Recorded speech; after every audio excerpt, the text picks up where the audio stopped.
behind, decided to pursue the jail, got captured or jailed after starting a fight, got taken, learned that... I want to emphasize that being captured was letting them capture me because I was kicking their asses.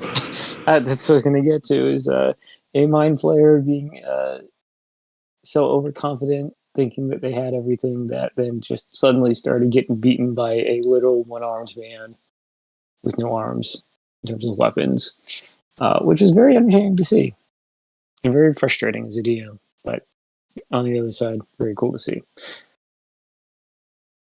Which then engaged the Night Owls to come looking for you all, got rescued, came back, and for the first time, I believe, Flicker encounters a family member in this plane. And then you all proceeded to come up with a plan to attack the throne room capital. Anyone want to add anything into this? We are sneaking into the castle proper while the Night Owls lead a force of resistance and rally more resistance within the city proper. Okay, so you're not teleporting in? I thought that was the plan. Yeah, into the castle proper. Okay. When you said sneaking in, I was thinking like you're walking, sneaking your way into this, and I'm like, okay, news. So I stand corrected. You're still teleporting in, stealthily, sneakily, while yes, the Night Owls begin their revolution and start getting people excited and throwing back to reclaim their capital. Anything else to add? Not that I can think of. I have a question. In the process of the night prior to us doing the fight, while I'm making boudoir cocktails, can I teach the Night Owls how to do so? Absolutely. As I believe there are 2 of them that came with. Yes. So we will start there then. With Gillo, you have 1 female, 1 male Night Owl. They're both covered in these dark blue, black cloaks made with fallen feathers of various birds to kind of make this owl-shaped pattern on the back, like it's in like an outline of an owl face on the back of the cloak, and then having their plague masks attached to their side, again with decorations to make the plague mask more look like an owl's face and beak than a plague doctor's masks, as they sit there watching you. And the male looking at Gello, this is called a what cocktail? This looks to the female. Boudoir? Boudoir. Boudoir. Oui. And you're filling it with what exactly? Well, what else? Alcohol. Okay, we got that. And so... See, the higher the proof, the brighter the burn. Now, you want to go talk to Talon over there in the inn? He got some, I don't remember the name of it, some clear shit. Clear of ever. Yeah, that's the shit. That shit burn pretty bright. You, so you take the top off, you put the rag in, put the top back on, you light the rag, and you throw. And then, it like the, it snaps with you. It's like the wizards with the fireball. Fireball. Like that's what they were... Like a makeshift alchemist fire. Yeah, nothing so fancy. Very easy, very accessible. Very, helpful in resisting the oppression. They both look to you. Just alcohol, no other liquids. I mean, you can use multiple types of liquids, and the main one's alcohol. If you just want the burn, if you want it to stick, add some plastics in there. Oh, no, you're not ready for that. We have a friend named Whistling Pete, but that's a war crime now, so I'm not gonna do it. We're not gonna get into that. War crime? Haven't? Yeah, don't worry about it. Been a war crime? I mean, yeah, but there's a whole philosophical debate we can have right now, but we ain't got time for that. What? Okay. No. Alcohol, bottles, rags. I think we got most of that. Do y'all have plastics here? They just look at you funny. What? Plastic? Plastique? Yeah, don't worry about it. Just like shrug. Like, yeah, okay. Yeah, you throw that anything made out of hemp or cotton, go right up. They look they're just very inundated with this, or I guess I can say, infatuated with fire in a bottle, or fireball in a bottle. How long can we let the rag burn? Is that like, we have to throw it immediately? Do we have a little bit of time? Not a lot of time? I mean, that depends on how tight you put the lid back on. If you got it on tight, then I mean you can just hold it until the rag's gone. The main thing is for the rag to be, the source of the fire, and then when the bottle break, the fuel escape make big fire. They nod. Now, if you want something real nice, You just look. do you have any any type of a fuel or anything like that?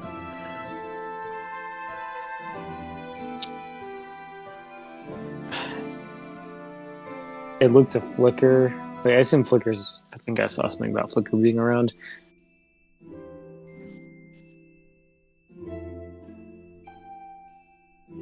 I imagine lantern oil would be pretty flammable. Yeah, that is its intended purpose here. Now you get some of that oil. Throw some some starch in there, for cooking. Get real gelled up. Oh, we gonna commit some war crimes today, boys. They just kind of smile. So we mix the oil with the alcohol, or is it just? No. This is separate. If you take the oil, mix in some a starch or a thickening agent. Get real nice and gelled up. Put it in a bottle, but be real careful because the oil's real flammable. You get it on the bottle and you light that rag, then the whole bottle's gonna go. But you throw that in, they're gonna try and put that fire out, and it's not gonna be coming off.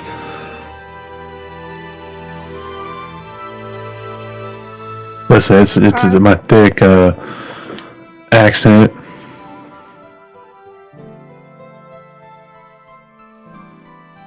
But Lilith, he looked at everybody.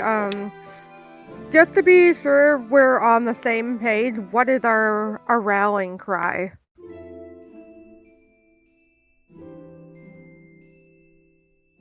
Do we need one?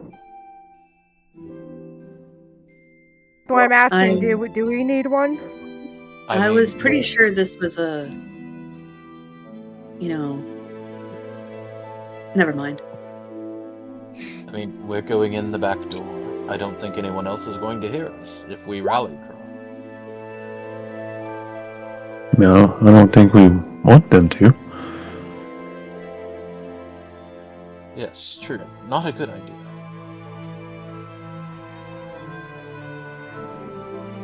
Although, when we're done in the castle, I think that's when we come out to present Her Highness to the peoples. And I could always do some sort of flyover or something too. you should probably be real careful with that, though. They do have archers. They tried to shoot me with them, and then it just didn't work out. I mean, you're probably fine. I've been shot out of the sky a few times, so that's probably good advice. Me too, kid, me too. She puts her hand up for a high five. Yeah.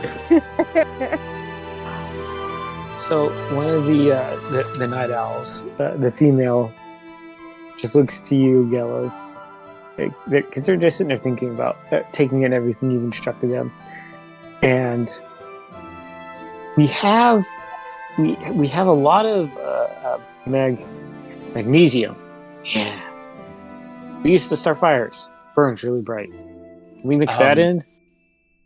Like now.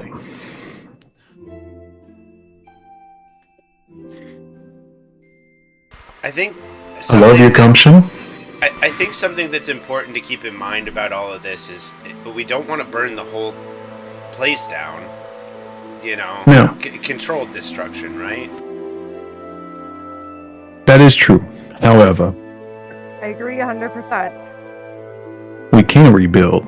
Well, they can. I don't know if I'll be here to do so, but you know what I mean. I love the gumption, but remember when I was talking about war crimes? Yep. And he keeps saying that, but we don't have anything like that here. Oh, do whatever the fuck you want, man. I mean, I think we have a general set of how we abide by warfare, but I mean, yeah, like there's like a general understanding of like what's right and wrong amongst our people, but I don't think we do enough war to have war crimes. That's kind of crazy. Well, there's. Tell that to your enemies? Well, this is pretty unprecedented. I'm not gonna lie. And I have some thoughts about that I'd like to discuss with you, Your Highness, in due course. But do keep in mind that while you're going about in the city, you are fighting the oppressors, but you are also trying to rally the people. And there are people on the oppressive side that are on your side. Like Captain Flicks here. Yes, just no war crimes. Just, I guess, not just knock the opposing team on unconscious, but don't harm them. I don't know about that. I mean, Miss Lilith, these people have done some bad things. But it's always hard to take a life still. I guess is what I'm coming across as. Urius just stares dumbfounded at the cleric. Now, calm down there, Grandpa. She's young. She's naive. May I suggest some middle ground? What if we don't we have to? What if we don't cause so much destruction that we ruin Roswin's, chances of retaining her rulership? Yeah, but that's less fun, though.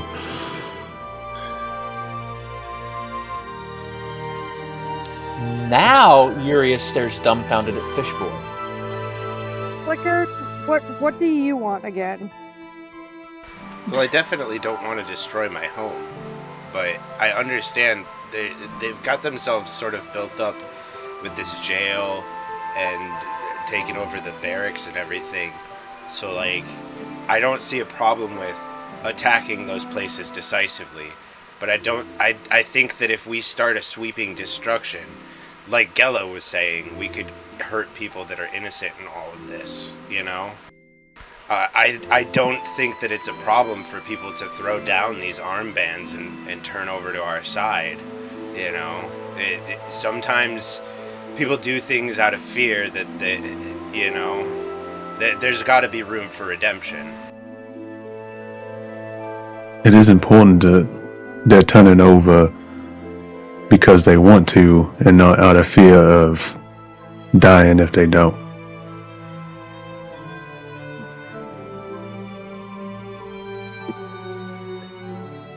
Well, I don't intend to turn this into some sort of reverse genocide either. Oh no.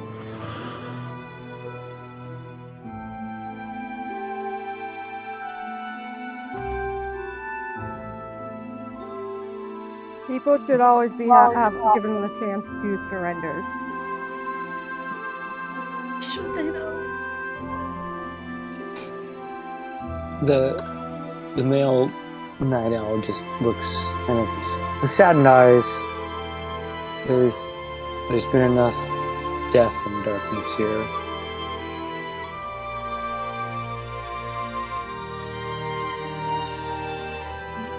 I think we can understand a middle ground.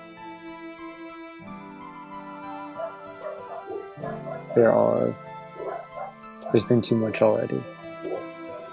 Just enough to go back to what it used to be. Looks to Flicker. Yes? It's all I want in the world. Well, as close as what used to be can be. Obviously, things are never going to be like they were. It's just life. Things change. I've changed in all of this, but I want my people, the people I care about, to be safe. And right now, that's not what's happening. And I think this has gone so far beyond reclaiming the right of my family. I know that when this is all over, I have a lot of changes that have to happen because there's a reason that this happened in the first place.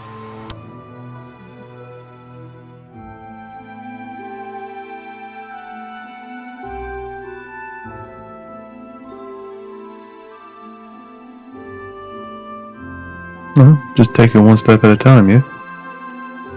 That's the plan, right?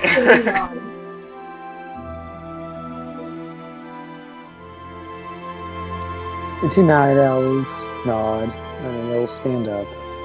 Look to Gello, thank him for the instruction on how to create these, Weapons of mass destruction. Analog fireballs. The old school Fucking napalm. fireballs. And they go to Morgan. I think we will leave you for the night. We will begin our preparations and gathering supplies. You all are going to sneak in via teleportation, as Morgan just looks to the group. When you want us as a kind of like a distraction in a way, what time, as close to a time as you can, do you want us to start? First light, the first bell after the first light.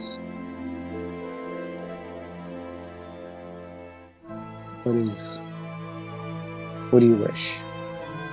I imagine it works better if we're all coordinated, so should we just go for first bell? They nod. We can do that. Now, I think the plan is that we're not going to be teleporting in until your attack is well underway. That way to drive as many guards away from the castle so we can focus on the head of the snake. They nod. I And think Roswin's gonna like fly over really fast and like hug her cousin and be like, just stay safe until we rejoin you. they nod. Morgan embraces you as well. You stay safe. It's just been several hours since we found out you were alive, and now we have hope. Well, that should be evidence enough. I'm pretty hard to kill. And she'll wink at her. She just smiles. Stay that way. And then she'll gather her two compatriots, and then they're all going to go invisible as they depart the camp area. Well, shit, why didn't they do that for our way over here? I look at Barry.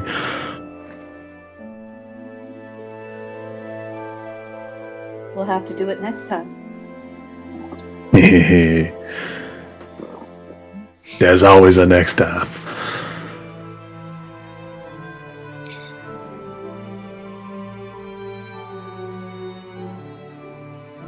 Until there's not.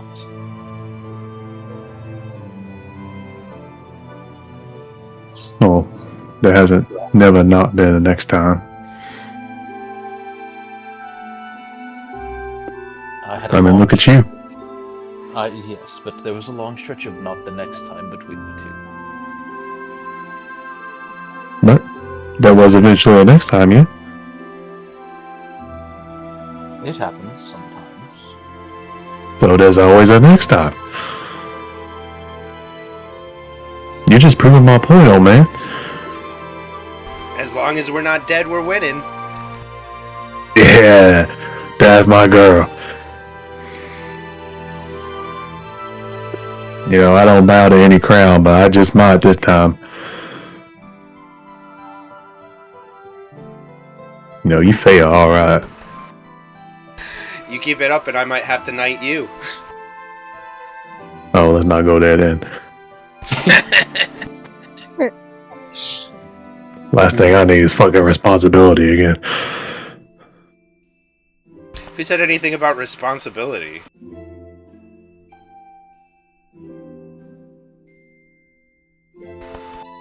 You know what?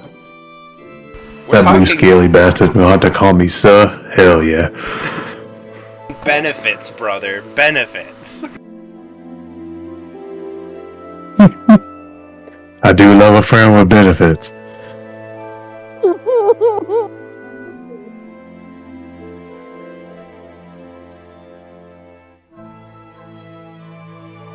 Why am I not surprised? Oh, I don't need dental flicks. I got these shark teeth, and I get a smile pulling out, and another one takes his place. Nico just looks at you in amazement. They come back? yeah, they do. I start pulling them out. They just keep throwing back. Nico, he's got time teeth. What? he just like starts like, I don't have that. I am the greatest time mage of all of Eberron. He starts flipping through his book. There has to be a spell for this.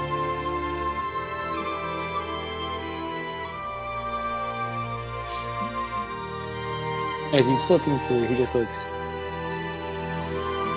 I'm casting teleportation circle. Is that me? Yeah, that was your plan. Who's got the runes? I pull out the Very well done depiction of the circle. You see how silently. Oh. Okay, for a second there, I thought you all were going to tell me you memorized them. This helps a lot better. And so he doesn't take out his supplies. He just grabs a stick and he starts practicing writing the sequence to make sure like it looks right. So he's just gonna like scurry off with the item and basically using his claw or his stick, just making sure he's writing the runes correctly.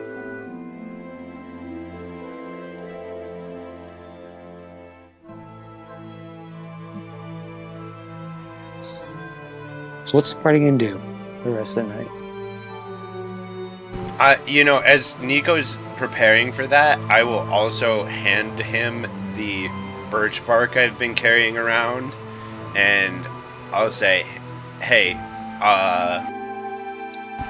I don't know how this is gonna go, and since you're our teleportation man, it's probably better that you hold on to this, since, like, you'll be the one to be able to use it, but these are teleportation runes that should take everybody back to Zeratol's place if anything goes real wrong.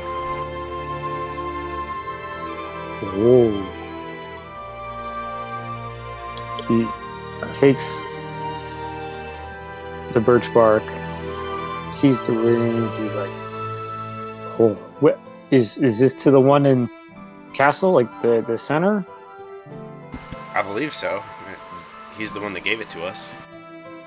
So he like just opens his book and he like pulls out this emerald shard that's kind of like just a shard, exactly that, and starts inscribing very slowly, very detailed, those runes. Make sure that it doesn't disappear. He's like, thank you. And once he's done like double checking the inscription and all that, he'll hand it back. He's like, now we have 2 copies. Well, as they say, 2 is always better than 1. And then you'll see like he starts inscribing even smaller, just like little notes on that one spell. And as he finished writing in his page, it just absorbs in and disappears.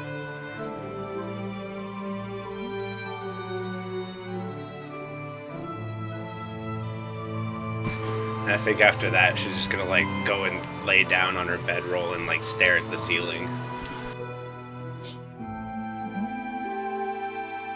Does anyone in the party need to prepare something, cast anything, commune with anyone? I might have something. I had a question. Would this be Flix's first time going to combat with like against his own kind? Ooh, yes. Because he was something like a rescue mission and hasn't been back since. Yeah, I think Flix is kind of like he's through this entire like everyone's conversations. He's kind of been thinking to himself about like the ramifications of this and everyone talking about like how far they may need to go in these battles, like talking about killing people and otherwise. So he's probably a bit like struggling internally, definitely trying not to show it, being the person that he's supposed to be, like the protector, and so he's kind of keeping to himself, but he'll probably spend the night really deeply in thought, like trying to come to grips with what's gonna possibly happen the next day. That's fair. I would remind the party you can always do non-lethal damage. So, yeah, this becomes quite the moral conundrum. You versus them. It's so hard to be the bad guys, Doug. Oh, I know. I'm prepare. Go ahead, Lilith. Lilith is gonna prepare a prayer of healing.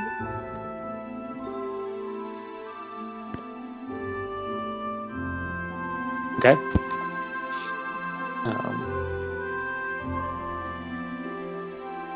Do we need one? Probably not if we're getting a long rest. Yeah, Okay, we're about to yeah, go to you're sleep. Oh no, like Lilith, she's just ready to start a revolution with you guys.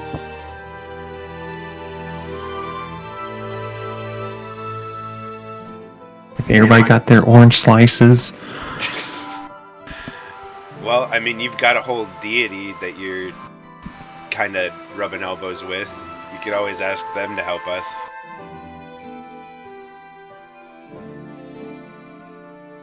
I forgot what spell that is. That's just praying to your god. I was gonna say, yeah, you just Okay. pray, talk to. Do your cleric thing. Yeah, if you want something more specific, there is the commune spell if you have it prepared.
I would like to make boudoir cocktails for myself to use in the coming fight. Okay. Roll a. Well, let's see. Do you have? Well, I'll just take the assumption that you can grab stuff on the way. 3d6. I don't need that many. 2d6. I was thinking 1d4 or 1d6. Oh, okay. Just knowing our dice rolls, fine. A d6 is fine. All right. That's a good amount. Do you have stats from already? I was actually looking because I did something similar with the pirates. I was just going to use the alchemist fire. Okay, that's fine. I was trying to subtly suggest that if you couldn't tell. Oh no. Lilith, were you trying to talk to your deity? Or communicate? It was. Okay. We'll go back to that. So how are you? I was actually in your spell sheet. I don't know if you have communion. Doesn't mean you can't. At all. I was just curious. That's okay. Commune's more like directly talking. That's how I treat it. Everybody can pray. Well, commune. So this one forces the deity. Says your deity or divine proxy. You can ask up to 3 questions that can be answered with a yes or no.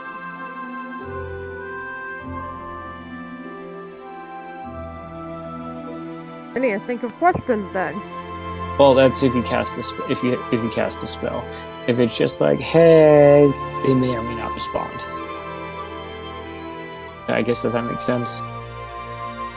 Just depends. Does.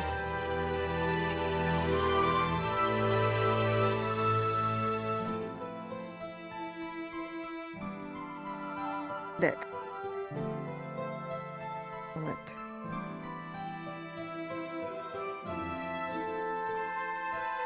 Get rid of something.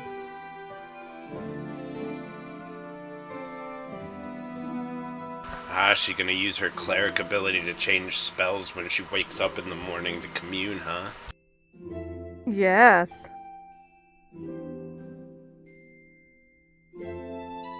Gotta start doing that. Well, that's why I kept saying it. one of my clerics characters I used to play had that. That came in handy a couple of times, just switching up spells.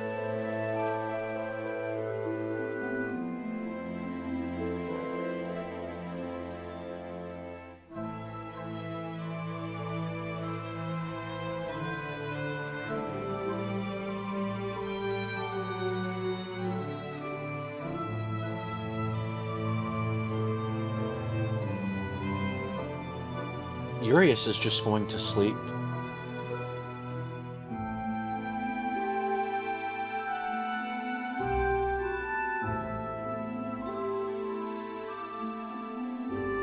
Is anyone on watch? Well, Whisper does his creepy not sleep thing, so I imagine he's keeping eyes up. I don't have a problem with staying up a little bit because I wanted to do something before I went to sleep anyway. But yeah, I can help keep a first watch. Okay.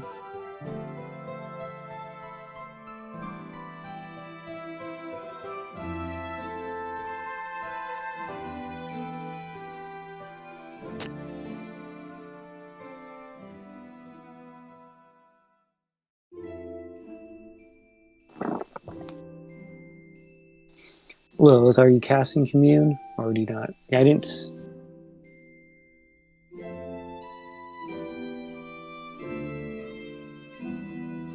Yes, I'm casting Commune.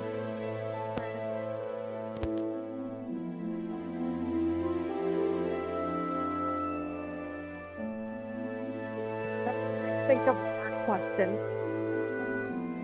Okay. Well, just point of order. We have a minute. Which, I understand many things going on and we're going to be hopping back and forth. So, I'll give you a time to gather your thoughts for your questions. So I guess we can shift to Flicker. Something you want to do before resting.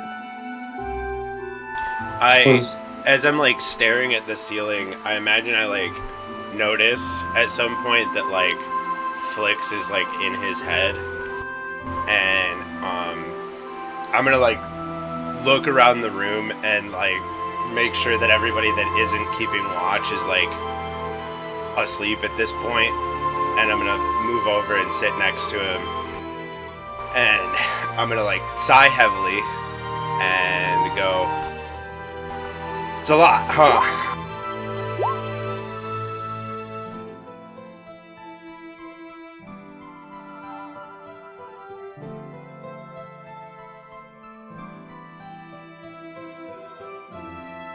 Daniel?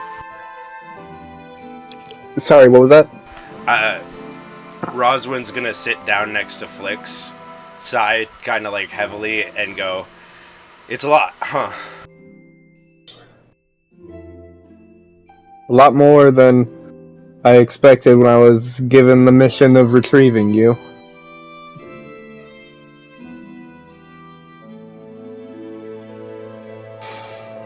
I need you to know that you've been really important through all of this. Like, you were huge in so many of the fights on the way here, and you've been a strategist. You've noticed things we haven't noticed. You're like a born leader, and you were a rock when I was adrift in the sea of the mortal world. I need you to know that when this is all over, you're not just gonna be forgotten. I intend to have your voice be a part of the future of everything here.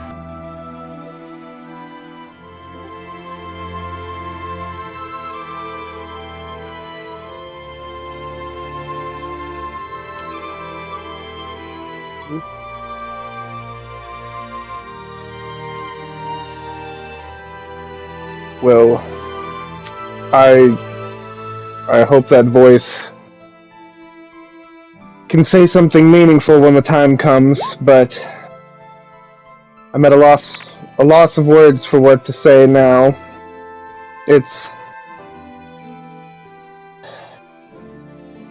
I'm not looking forward to what's coming tomorrow.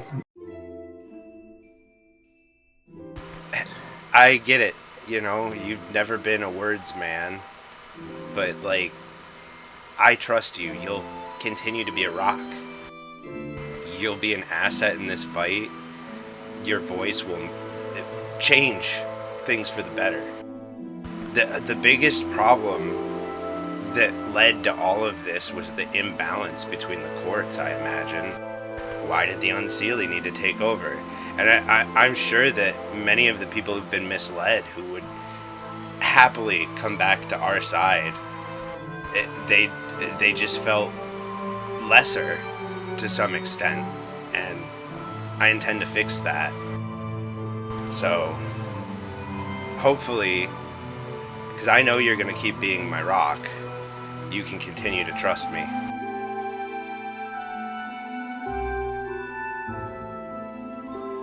I trust you with my life, Roswin. She's just gonna give you like this huge bear hug. She like He's gonna hug. Oh, go ahead.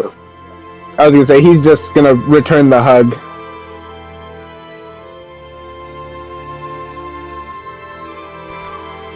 She smiles and like gives you a light kiss on the forehead, and then floats back to her bedroll where she's gonna like lay down and start to sleep. Well, after her watch is over.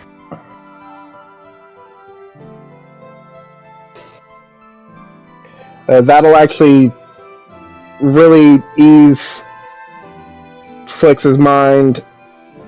He'll let out a sigh of like relief, feeling like a legitimate weight has been lifted from his shoulders, and knowing that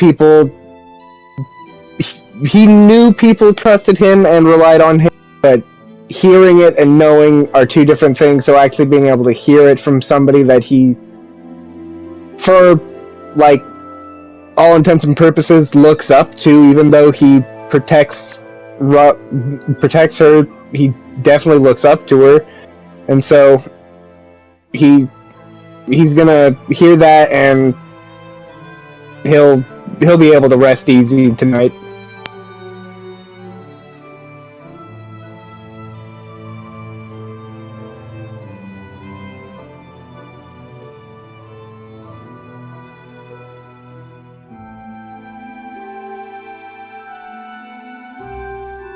Okay. Other than Lilith and Flicker, is there anything else anyone wants to do tonight?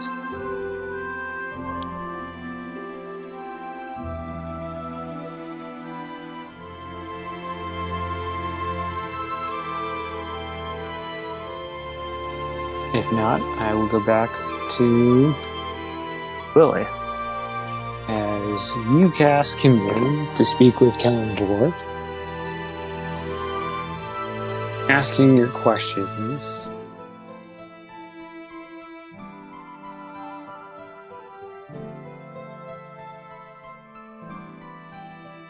The first one, you kind of get this. I realized I was muted. Oh, okay. Do you want to Alright, roleplay this out? Yes, I do. Thank you.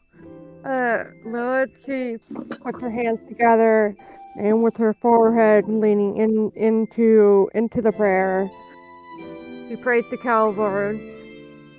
My God, will we be safe? Will the people of this land be safe? And how can we best protect our friend Flicker? Please guide us.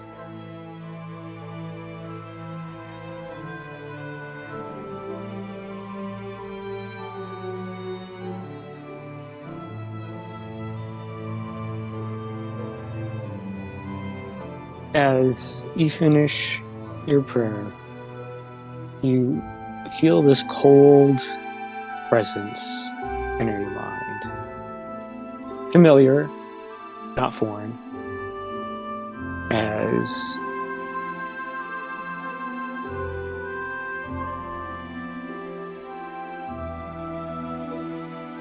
you feel Kellenborg thinking over each one.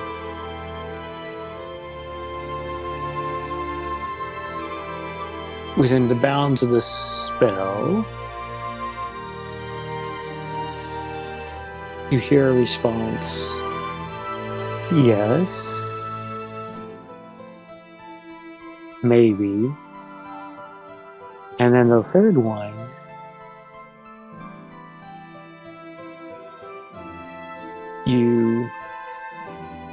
is a pause.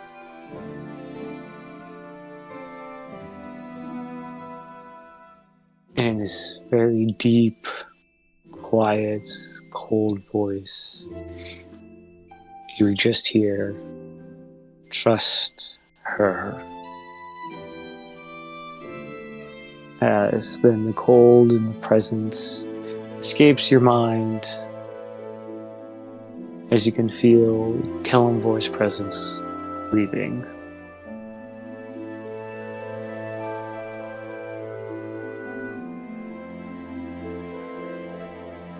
Lilith, she says thank you and feeling more reassured in her choice to continue to trust Flicker on her decision, and we'll back and stand by her.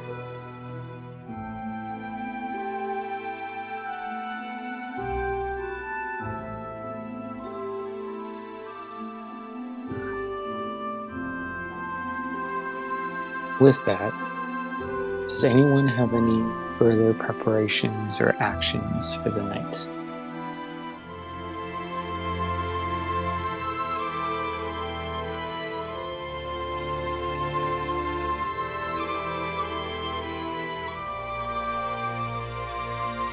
Alright. As the night progresses uneventfully, it's a very calming night. Everyone can kind of feel this tension in the air. It's cold, it's quiet. You can get this sense that the forest and the world senses about of which what is to occur, and is bracing itself for the onslaught ahead. With that, you have first light. And as promised, you don't hear anything yet. Is anyone up at this point? Are you all still kind of asleep, other than Whisper, who's keeping watch? Yeah, Gil will be up. Go. So I'll take a stab at anyone that's up.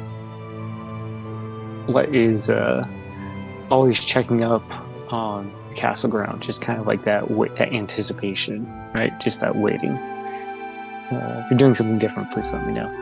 As the light hits the valley that hits then the castle up high, you see some activity. Nothing that seems to indicate an attack yet. You can just feel this anticipation as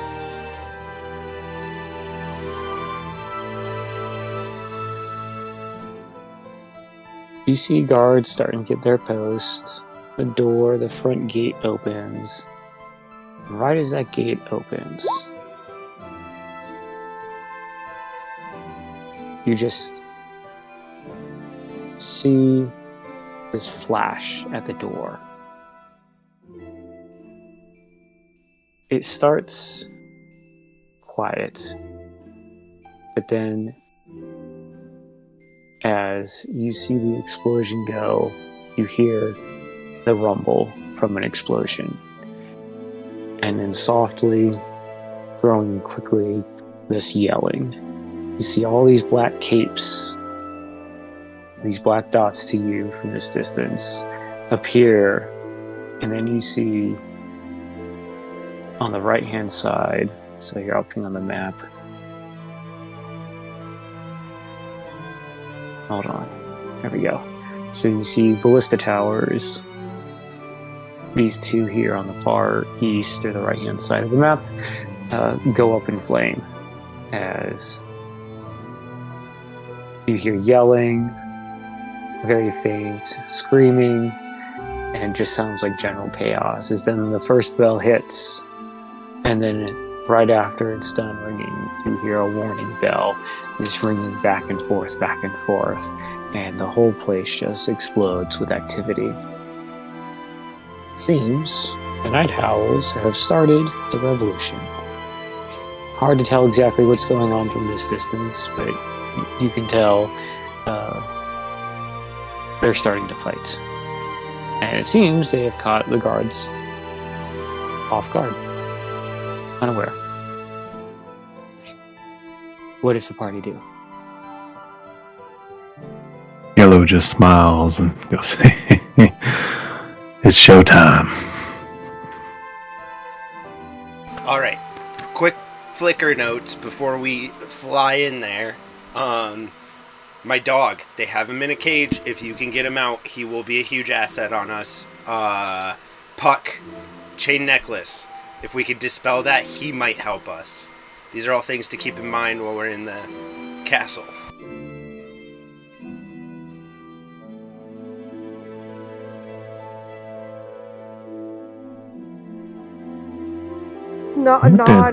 Nods and just said, "We hear you loud and clear." I'm gonna save a green doggo.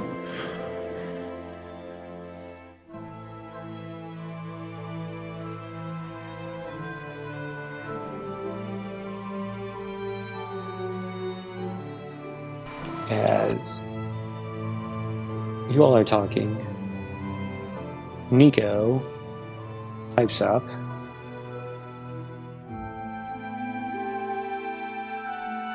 And you see, kind of around where most of the party was sleeping, you see all these nice flat rocks that are in a circle all the way around. And you see Nico has his colored chalk. I'm almost ready, as he looks. I went ahead and put everything in order, and I drew everything but the last room. That would complete the spell, and I'm going to do that when we're ready. So, are we ready? Are we going? When are we going?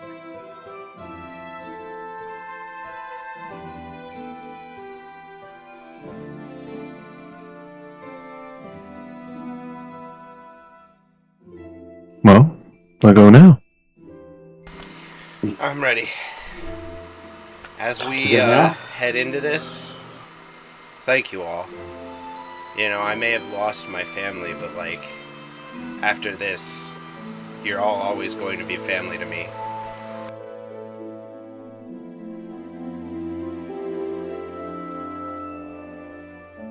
Oh, stop it. You're gonna make us cry.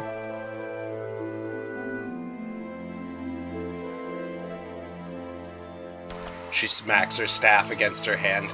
Let's save some people! As Nico hears that, he nods. He draws the last rune, and then finishes the spell, casts teleportation circle.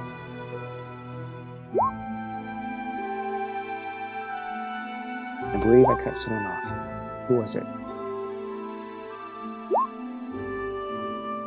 Furious, Whisper.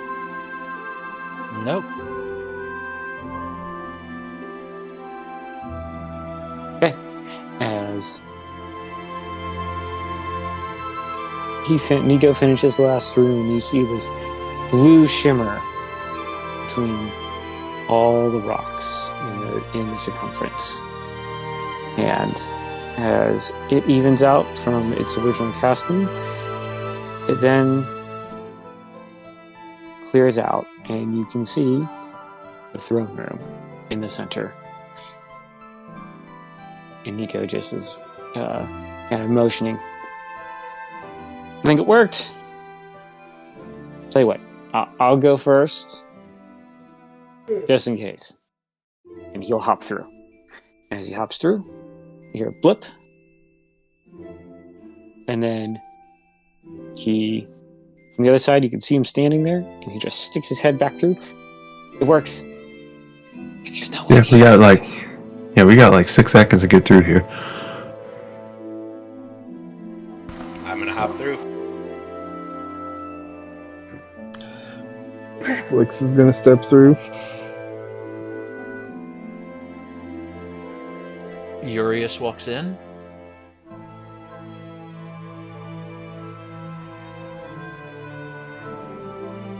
Where are we coming out at? I was getting to that. All right. So maybe if I can actually grab. There we go. You all would be coming here in the center.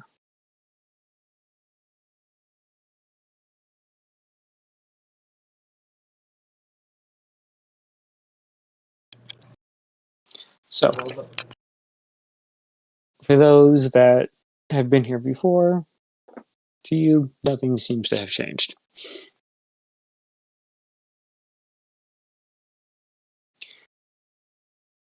For those that haven't, Flicker, do you want to describe what the throne room looks like to those that have not?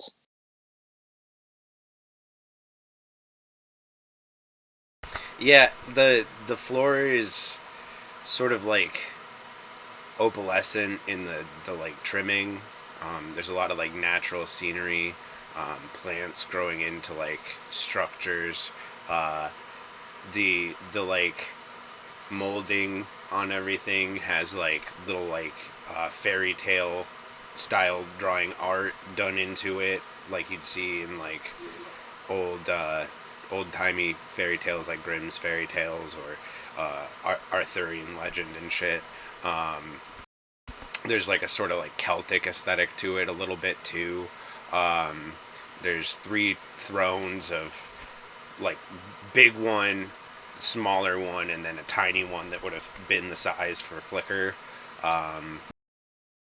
And like just like sort of marble pillars line either side of the room supporting the ceiling.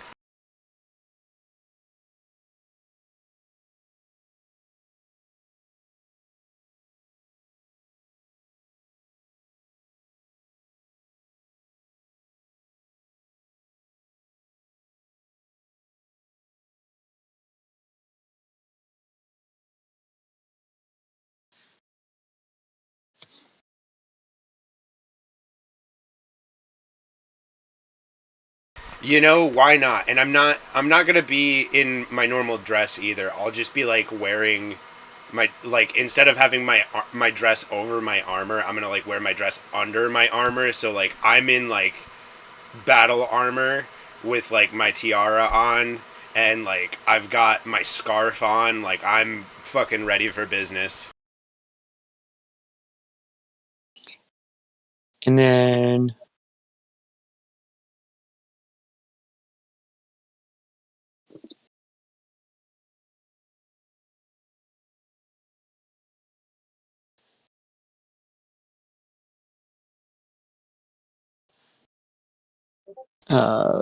Plague Mask.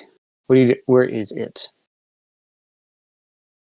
I mean, I've got to still be wearing my bag, so I'm sure it's at least on my bag at this point, because I imagine I got it back from Mary at some point.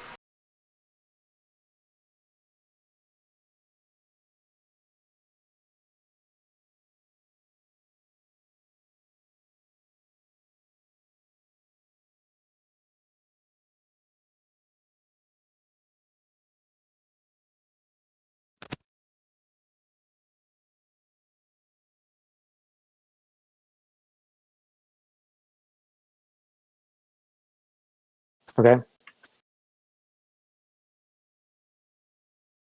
I have reminded.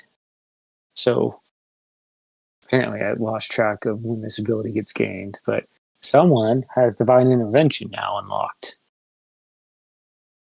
Oh, that's been for a little bit. I know. I thought it came later. Oh no, it becomes always effective at 20th level. Well, I knew Yeah. that, but I thought it was more like a level 13, 15-ish thing, not a 10. So I was off of my levels. No, I mean, still have to roll like a 11 or lower Oh, on sure. a There's 100-sided die. Oh Oh, yeah. yeah, I know. But again, it's still like, oh, yeah, that's a thing. Yep, okay. That's just me for having been out playing cleric for a minute. I knew the cleric had it. I just forgot when. And I thought it was later, more than mid-level. So I'm like, oh. So just, preparing myself for the off chance that this actually happens. I'm like, I'm not surprised in a way. Okay. As the party just blips into existence in the middle of the throne room after hearing what it looks like from Flicker. I lean closer to It's. Flicker. Go ahead. I was going to say I lean closer to Flicker and go, what exactly are we doing? I was asleep. Oh, God, this is the fight, dude. This is Oh. it. Capture and/or kill. Got it. Well, yeah. I mean, knock out who you can, but I mean, I get it. So Well, I do have to say that these bullets aren't for punching people. yeah, like I said, I get it. People are gonna make their choices. If they want to join us, then they have that option. And if we can save them, we have that option. All right. Oh, you know this place. Where's the head of the snake?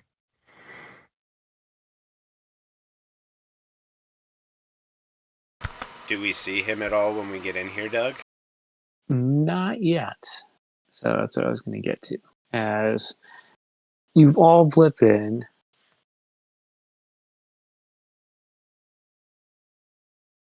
it's quiet at first.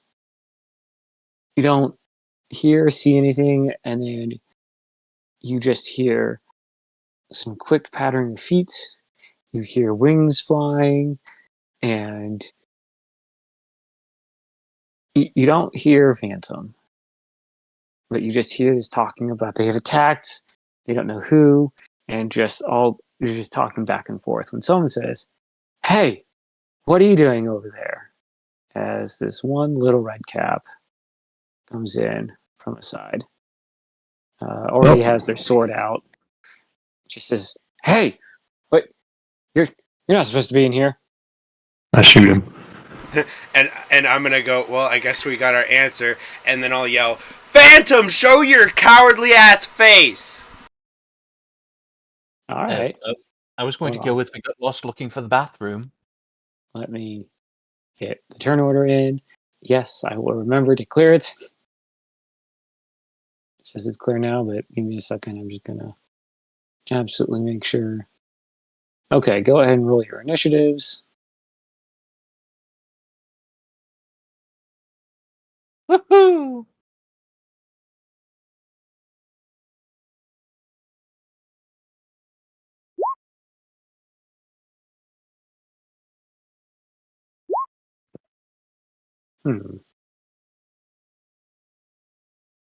Why did that not? There we go. Oh, of course. Of course. Go ahead with the number 2.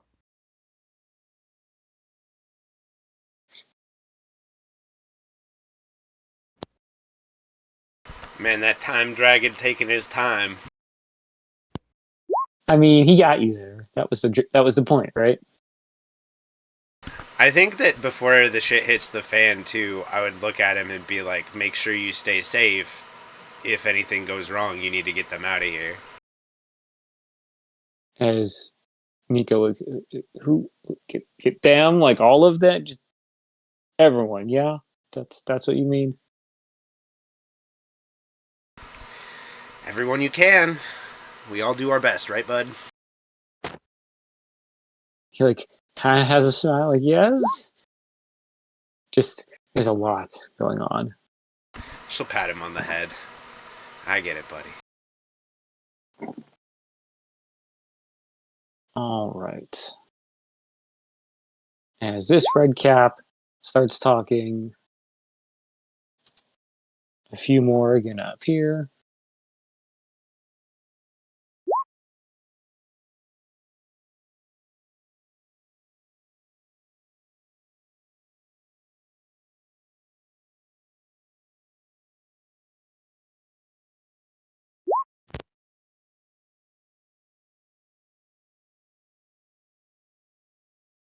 Let's see.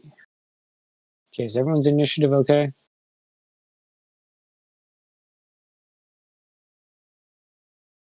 There we go. It is now. Awesome. All right. Alta is supposed to be lower in order. All right. Quick second as I'm pulling something. Okay. Alta is supposed to be 13 is what I see. That's the second roll. Oh, is Yeah. it? Oh, she's up there. That's a 2. Oh, I see what you're saying. I gotta redo its thing. Got it. Okay. Let's see. Is that better? Did that do it? Yep. Okay. With that, it seems Urius is first with Flicker on deck. So far, 3 red caps have entered the throne room. I will pull out my rapier. Actually, I'll hold off on that. I will look at the one that walked in first. Is it still this one? Can you ping, please? Yes, that one was the first one. And Firebolt. Okay. And hope a 16 hits the little bugger. A 16 does.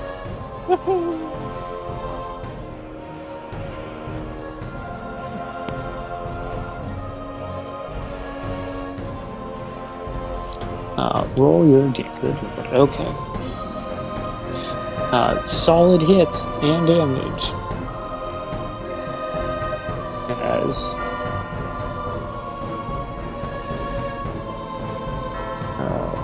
it takes a firebolt to the chest, takes a step back, kind of trying to catch her breath from, getting blasted in the chest. Is that your turn? That will be my turn for this turn. Flicker with Gello on deck.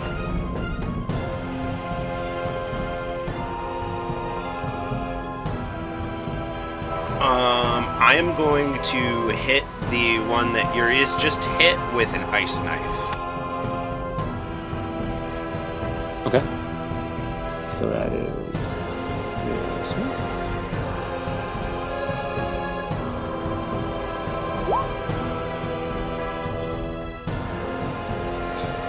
Solid hit. I will make the deck save.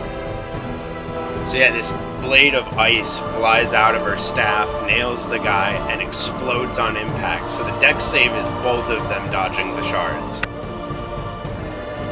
Okay, so that was the one Urius hit. And the other one. So Alright. the first guy takes the piercing damage, and then anyone who misses takes the cold. Got it.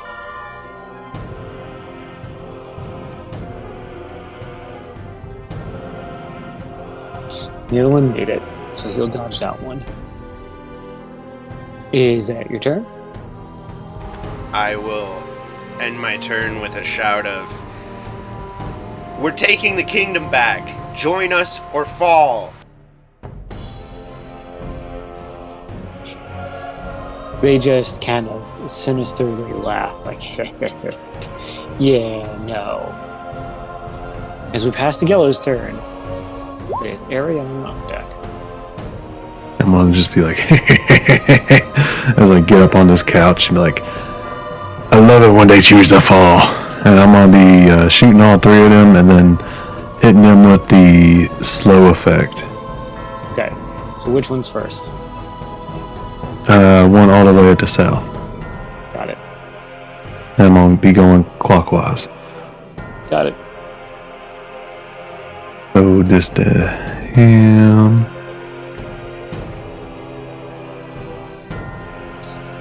Solid hit. Like almost double its AC on that hit. And that's instead of sap, it's getting slowed, so minus 10 feet to its movement. Okay. And going clockwise.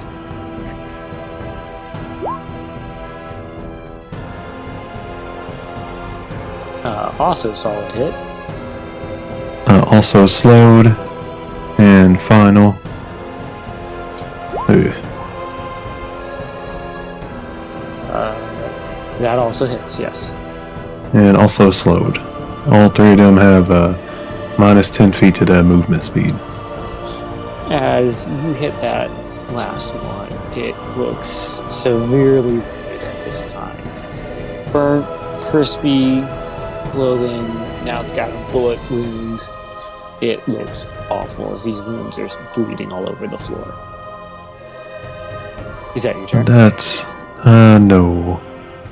Ooh, I'm going to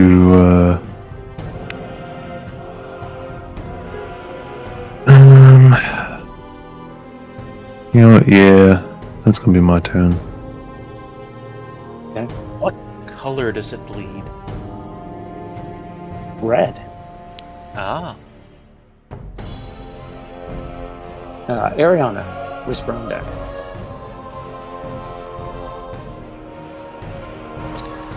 Ariana is going to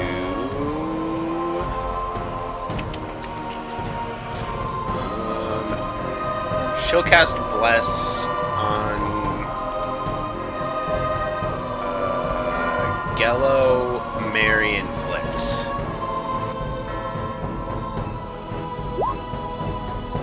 Okay.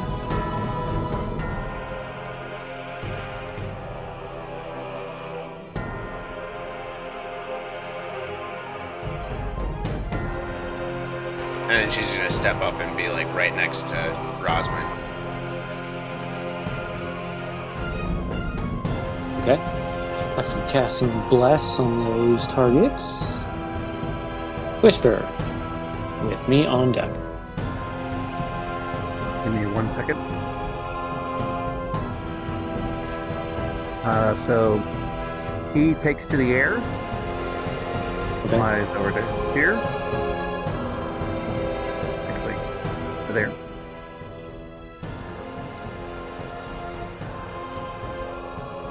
And I can only see 3. Is that right? Correct. There's only 3 out right now.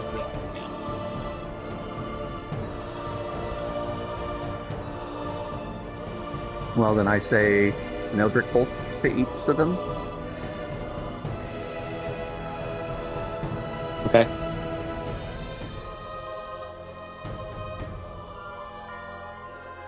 Which one is first? Let's go bottom. Let's go south and clockwise. Got it. Same order. Got it. First one, hit.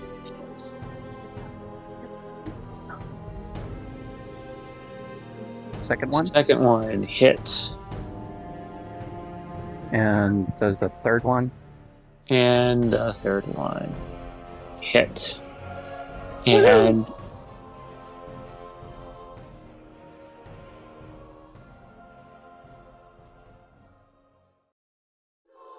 All right. As you deal that damage, they all just look just worse. One is barely standing. The other two look okay. I mean, they're hurt. Just this one, the one that was the target for everyone, that started off the fight, has his wounds are bleeding more. Somehow, again, still alive, just standing, staring with murderous intent. Yeah. Is that your turn, Whisper? No. Okay. Give me 1 second.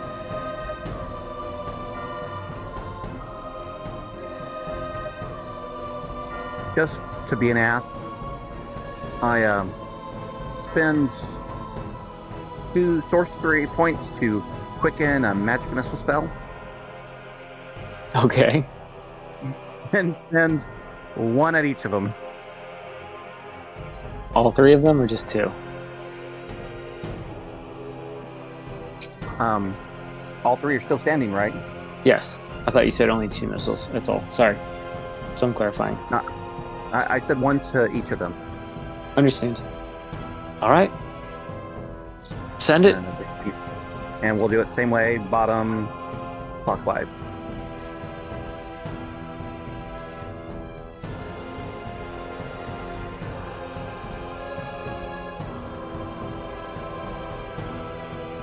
Let's see.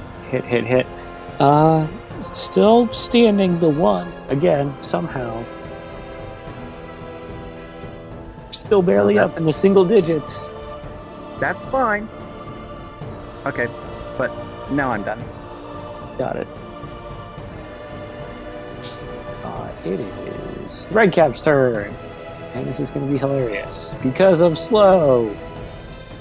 They can only move 15 feet.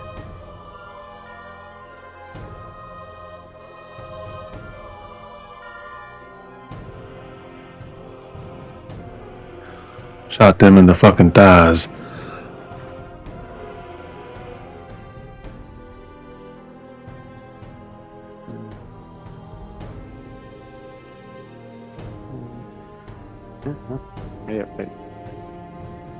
Yeah, that's all they can do. Can't get any further. But as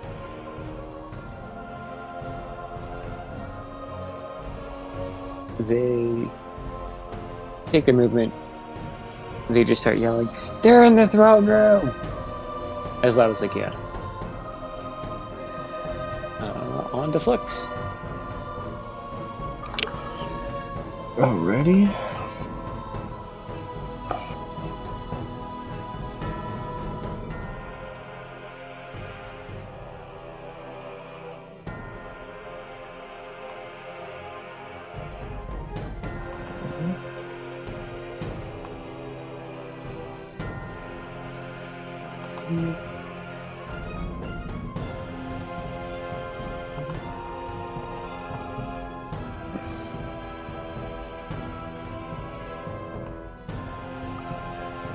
Move over to here.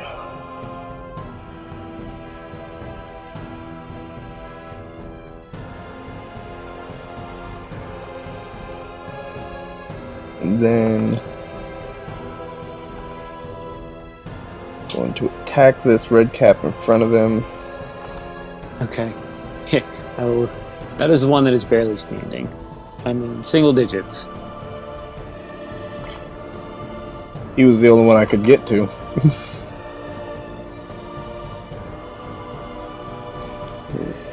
There it is.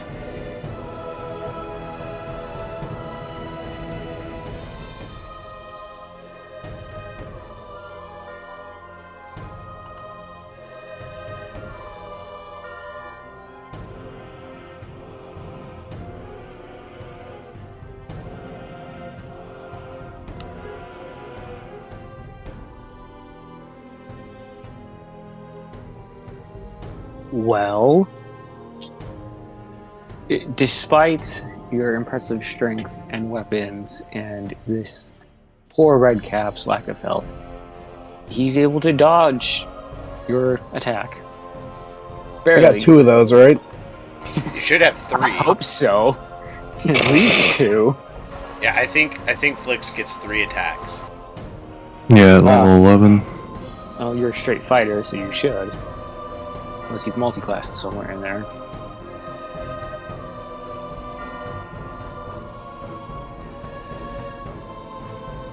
Huh. Let's see. Features and traits. Oh, actions. Yep, 3. D&D Beyond says 3. Second one. There you go. There you go. How do you do that on the second one? Gonna kind of bring the. He's gonna do it non-lethally. Bring the flat end down and just bash it in the back of the head, or like bash it in the head with the flat end of his blade. Okay, non-lethal. Got it. Now I was about to. So what I will do is I'm going to put a yellow dot.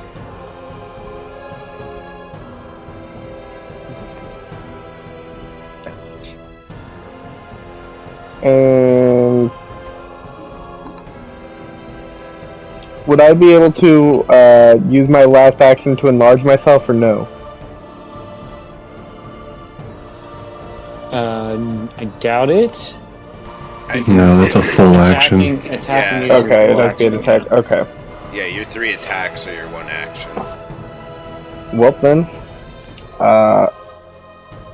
it's gonna be the end of his turn because that was my full movement speed to get over here. So Fantastic. Well, you should get a 3rd attack. but I knocked him out. Okay, Oh, do that's you right. have- My bad. Yeah, I'm going to attack the person that I took the time to non-lethally Well, knock out, so I can just murder him. I got lost in the sauce. There's definitely a my bad situation. I can see there's a bloodlust in you. I'm angry. All right, well, yeah, that is my turn. All right, Mary with me on deck. All right. She's not back yet, so 5, 10, 15, 20. She's going to get right there with her shield floating around her. She's going to attack twice with her long sword, two-handed. Okay.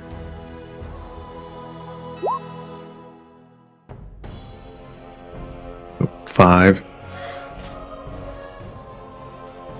And second attack, 12. 17 total damage. As 2 solid hits, the red cap is still standing, but not by much. And that's her turn. Well, let me see. She got bonus action. Nope. Nope. That's it. Okay. Here you go. Let's see.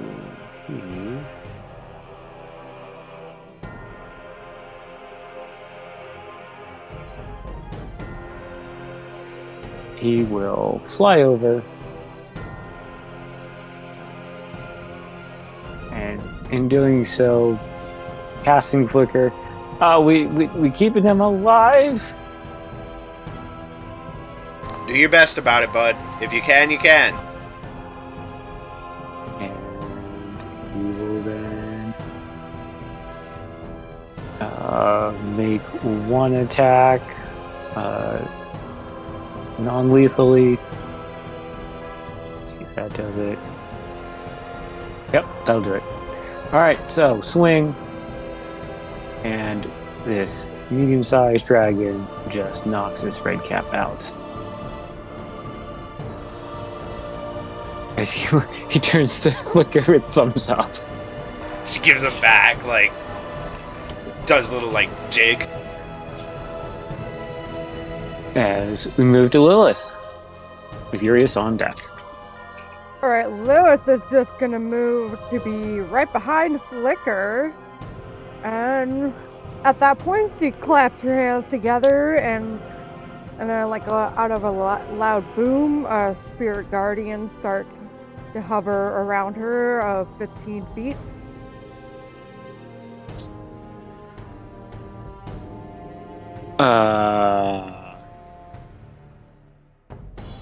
Don't do that. If I remember this correctly, them unconscious folk gonna Yes. have a very rude awakening. And they automatically fail their save. Don't get me wrong. It's a good play if we weren't knocking people out. Yeah, I'm sorry. I slipped there. My It's okay. apologies. It'd be a good wall if you want to stay towards the center of the room and set that up. Right? Like you Defend the casters. Yeah, or like against people who are not already taken out. That too. Okay. Yeah, I'll do that there then. and it's 10 feet or 15? 15 Radius or diameter? radius.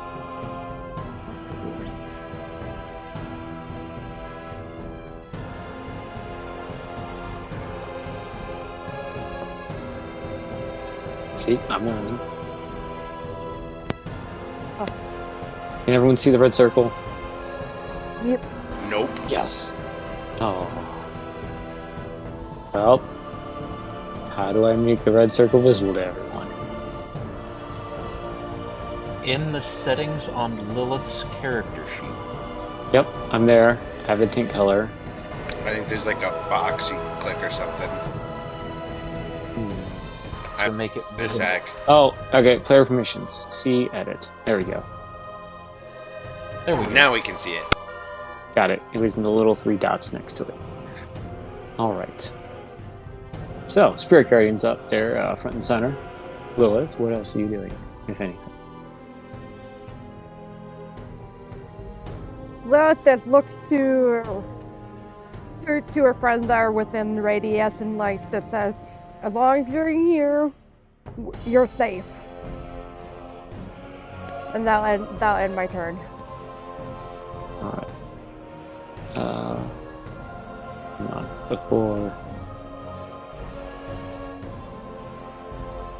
Before we get to Urius, just give me a second.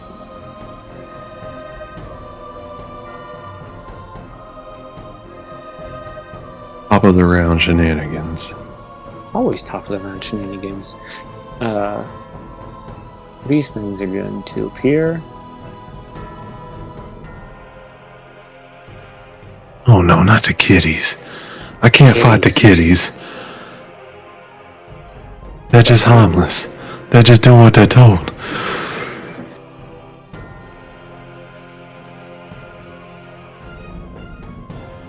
Do you say that out loud? Yeah. Urius stares at you. I can't see you. I'm looking the other way. Urius stares at the back of your head. Intently.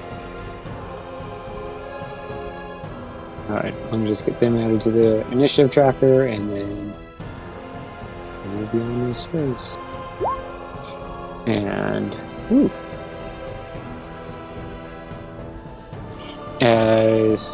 As Flicker called out Phantom, you just hear this and you hear this very slow, heavy steps. Sounds like it's moving its way towards you.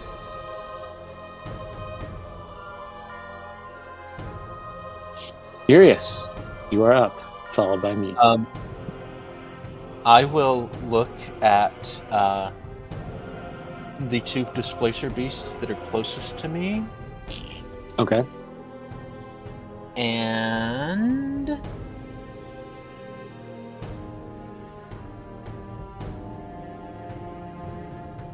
throw a 5th. Is it? Yes, a 5th level psychic lance at this one. All right. So, as you attack it, it will be at disadvantage.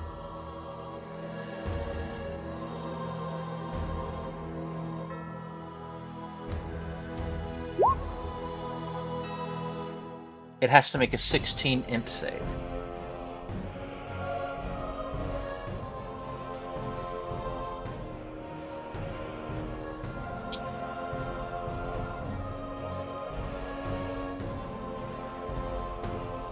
So I have a question. Does anyone run these things? Yep, they do not have advantage. It's just a normal one. The disadvantage is only on attacks against them. It's the same thing with my cloak. No, I figured. I guess so because one is the true thing, one is a false. As I read the rule, I guess that doesn't matter. I guess just projecting the false is just a thing, and it's just disadvantage. And if it still hits on disadvantage, it still hits. Do I understand that correctly? Yeah. Got it. All right. Let me see. And the projection goes away, I believe. Or is that just my cloak? Okay. It goes away if it hits, but I have to make an int save. Yep. Is it whenever it takes damage or whenever an attack hits it? I will just throw it up in the chat. I know my displacement cloak, it's whenever I take damage. All right. Do I automatically know what the creature is, or do I need to roll for it? Let's see. I feel like it's common enough to probably know what these things are. I failed my. Oh, you failed. I failed the save. Yes. So. And it is whenever it is hit by an attack, so this will not cause this effect to go away. Because it's not like a melee or a bolt. It's just a spell. I mean, it does release. It counts as an attack. It's just not one you roll an attack for. Yeah, it's not an attack roll. It's a saving throw. All right, and you said 32 points, correct? Yes. Awesome. Of psychic energy. Got it. And it's incapacitated. Am I now? Until the start of my next turn. Yeah, Ooh, that matters. Yeah. Let's see if I can find damage. Okay. I'm going to put. That's not the one. There we go. Alright. Good to know.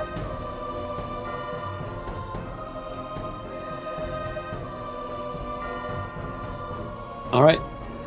Then. Is that your turn, Urias? That will be the turn.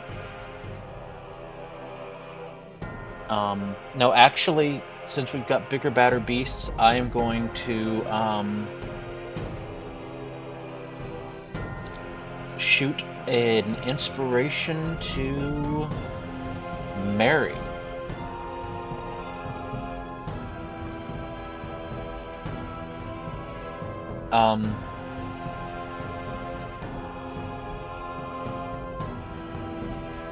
Crap, I am failing on what to do roleplay wise to create an inspiration.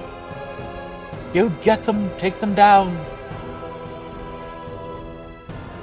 Stab the evil kitty.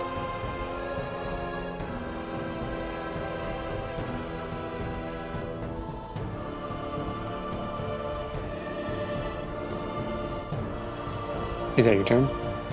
That will be my turn. Alright. Its turn. Well, the one's incapacitated, so it can do nothing. This one, on the other hand. Maybe. Also, you don't need 2 tokens. I know. It was just my take of trying to.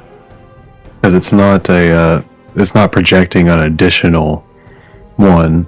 It's essentially like as if itself is invisible and there's like a projection of itself just slightly off.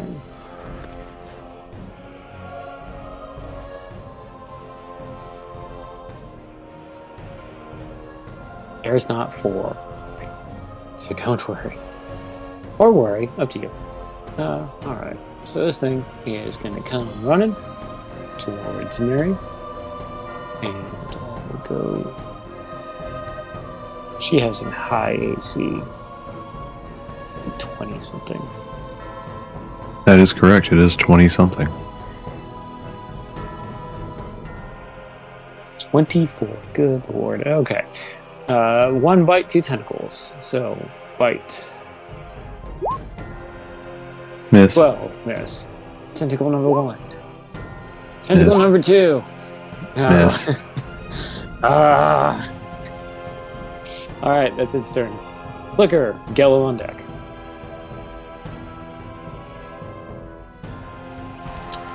I am going to. How'd the displacer beast attack? It was incapacitated. It didn't. There's 2 of them. Oh.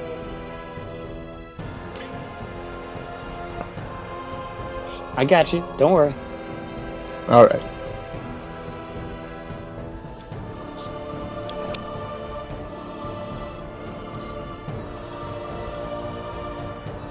Alright, Flicker. I am going to. Fuck.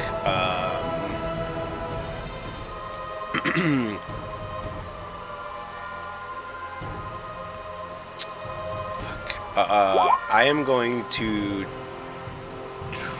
twin spell a lightning bolt at the incapacitated displacer beast. Okay.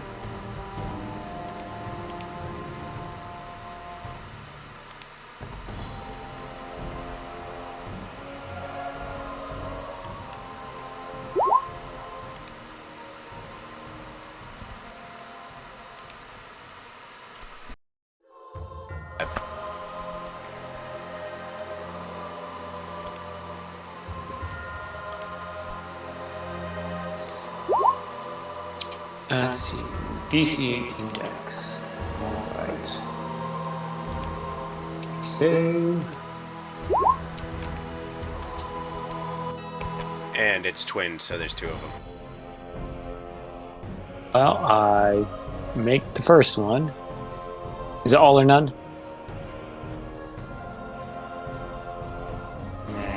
No, it's failed. On a successful save, you take half as much. Alright, so taking. Hold on. You cast it 3 times? Oh, no, wait. I Ice accidentally clicked Ice Knife the first There you time, but I only cast it twin spelled, so there should be 2. Alright, so 15 for the first one, and 14. So 29 points total. That's not bad. Does the condition it's in affect the save at all? No, it just says it can't take actions or reactions. Because I wasn't throwing it in your direction, Mary. I was throwing it the one to the upper left. I think she was talking about me saying that the displacer beast missed her. Oh, okay. I get it now. I missed. That flew over my head. But let me double check incapacitation because I think you fail saves. And I'll be happy to. That was all I was wondering too.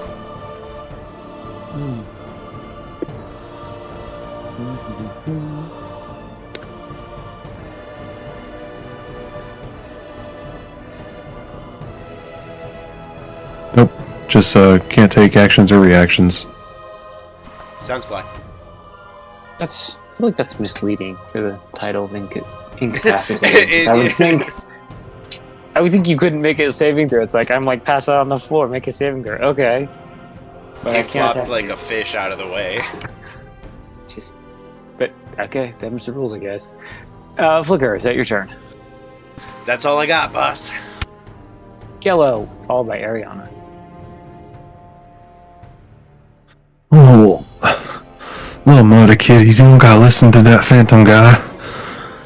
Princess Titania will let you hunt and play to your heart's content.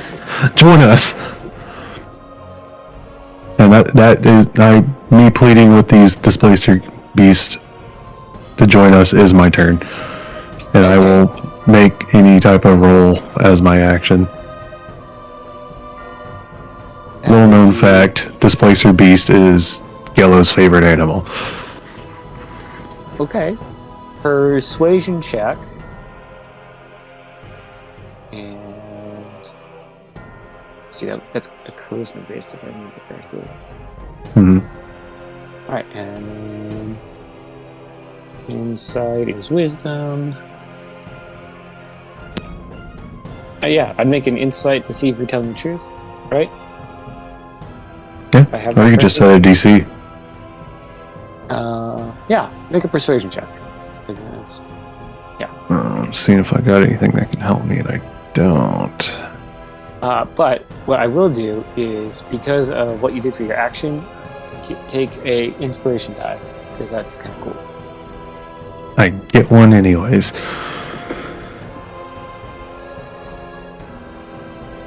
I already have one, just because of starting my turn. Well, okay. Trying to reward the creativity there for diplomacy instead. Well, Doug had established earlier on that they stack, so you've got a stock of them now. Alright. Well, since I already have one, you can give me advantage? Question mark? Sure. Ooh. Yeah. Fuck yeah! Do it. Send it. Turn the Displacer Beast. Oh. Okay. This. All right. Hang on. I'll mark this That'd be one. good. It was my first roll too, so I didn't even need the advantage. All right. So the one with the green dot here, southern one, because the other one's incapacitated, and that one though, just looks at you with like, it goes from like angry, snarly to it understood you, and it backs off as best it can, considering its positioning right this second. Like, it goes into like, instead of a "I'm gonna eat you," more like a calmed, at the ready, just looks at Yellow. Hold on, does Bless work on skill checks? I think that's part of it. I'd hope so. Yeah, I think I don't it's remember. skill checks and attack rolls. It's, hang on, I'm pulling it up. Attacks, skill checks, and saves. Let's see. Three creatures, whenever target attack roll, saving throw. No, not skills. Not skill Not good. checks. Yeah. That's fine. I was gonna make it better. But you feel like you passed. Pretty sure you got through to it. It was the Then I'm southern. gonna 1, 2, 3. Get right here to this one. I'm like Chris Pratt in Jurassic World. Okay. All right. That's my turn. I did not expect it, and that's really cool. Ariana, followed by Whisper. Imagine the things you would know if you asked your NPCs questions. Right?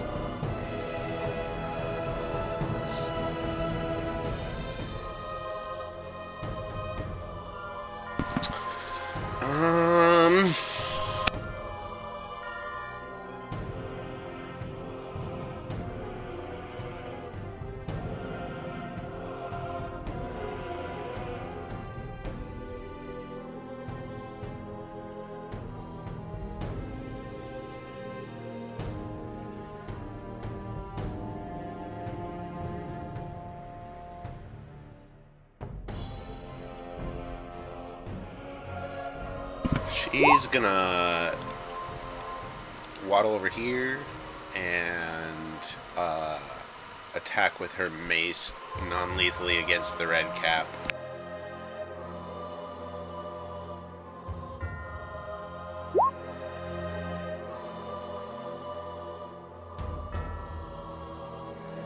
Well, it was worth a shot.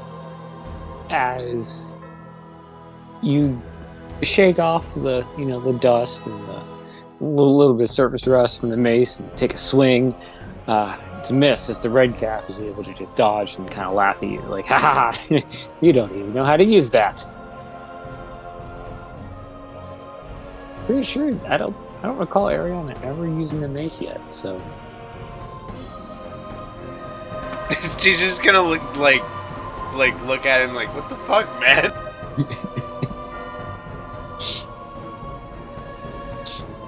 it's Ariana's turn. Yeah, that's all she's got. All right, Whisper, followed by me. So we're going to do a wash, rinse, repeat, but I'm moving on to something larger. I'm targeting the Spectre Beast. Okay. Up left. With my 3 Eldritch Blasts. Okay.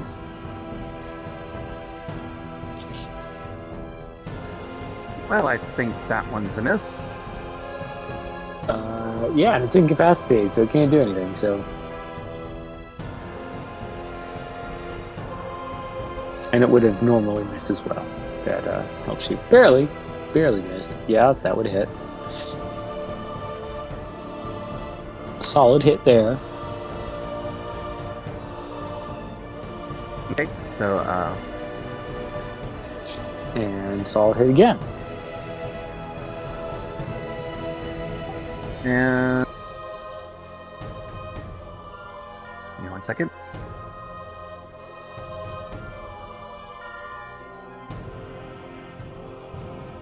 And I'm going to do another quickened magic missile. Into the Displacer Beast. 1, 2, 3, 4. Yeah, I'm actually going to spread the love again, starting bottom left and clockwise, 1 to each target that's still alive, because I'm upcasting it. Okay.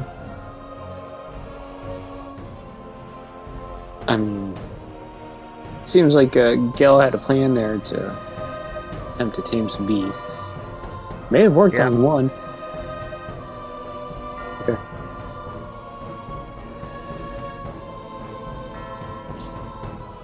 Alright, so Magic Missile is an auto hit, right?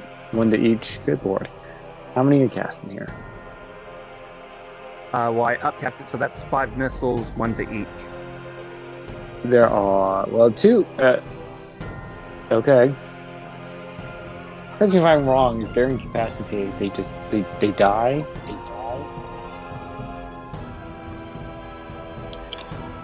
You see that? I mean, unless they're an important character that you're giving death saves, usually random NPCs, if they're incapacitated, hitting them while they're down is instant death. Yep. All right. So as Whisper, this Displacer Beast takes a missile to the face. It's like, what? Why? What's going on? This one takes some damage. Is still up.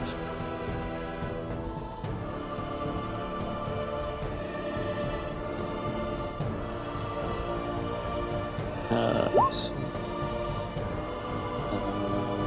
These two.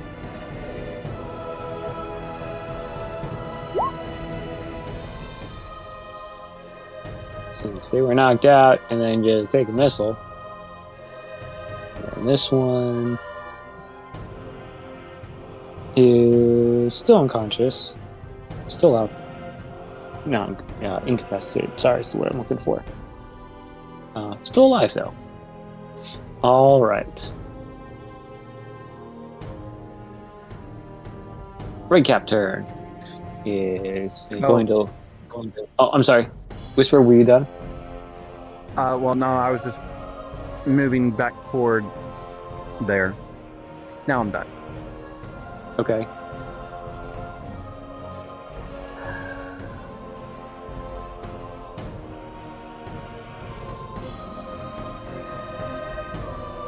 I'm gonna give a very, what the fuck are you doing?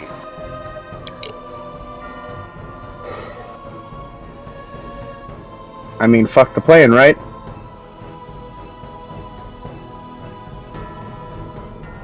So this Red Cap will take some swings at Ariana.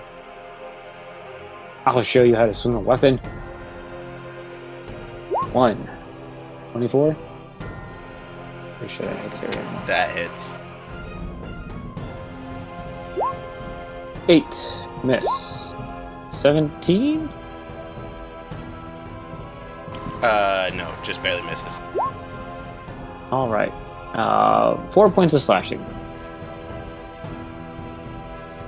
Oof, a little low.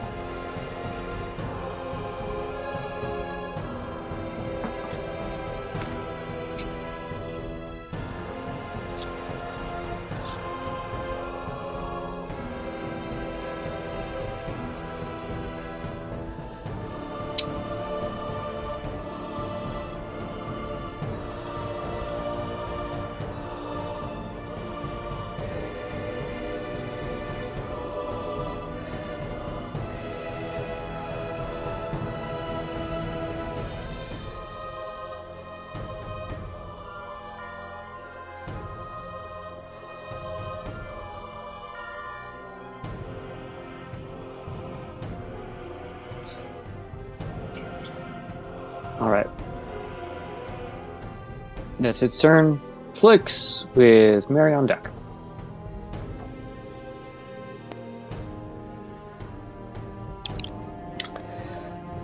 Flix is gonna look at the now dead body of the person that he had just knocked out and look at the person who shot the missile and just sigh, and then let's see.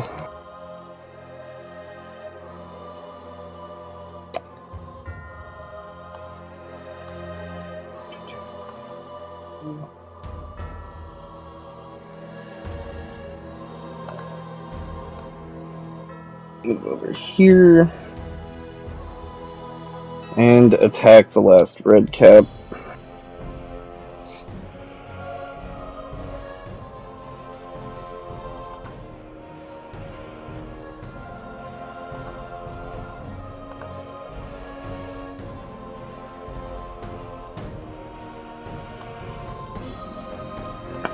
I think the first one's not gonna make it.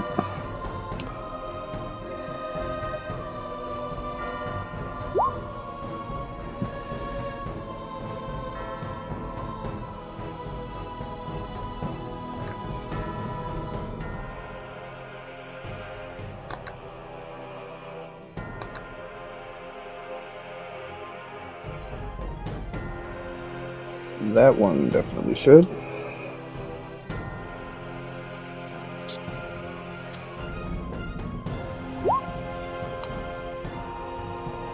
Again, still gonna attempt to keep the spirit alive and non-lethally gonna. So the 11 will miss, but that crit will do it. However, you said non-lethally, so it will go unconscious as well.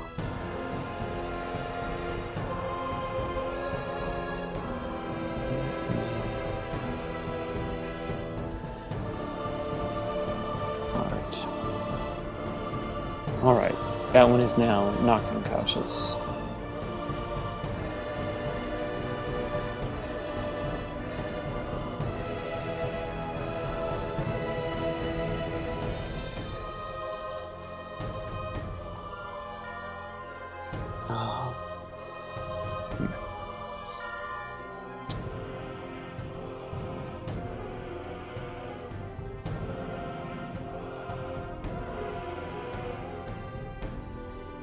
Mary, you're up with me on deck.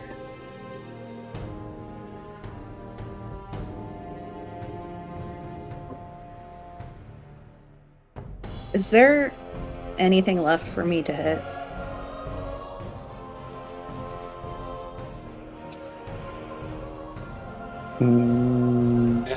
No, was the displacer beast to the north is unconscious, and it looks like Gello's moving in to do something. The one that is closest to you is much less threatening than as it moved in for an attack earlier, after Gello spoke to it. Do I know off the top of my head what a displacer beast eats?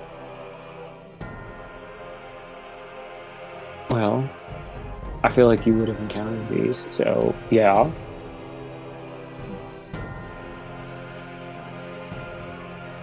I'm gonna take nondescript food item out of my pocket and offer it to the displacer beast as a peace offering. You know, it's a carnivore. I mean, it'll eat meat. So if you have any sort of dried meat on you, which I think your most rations do, some sort of jerky or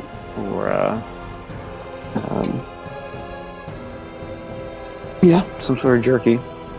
Yeah. I take that out of my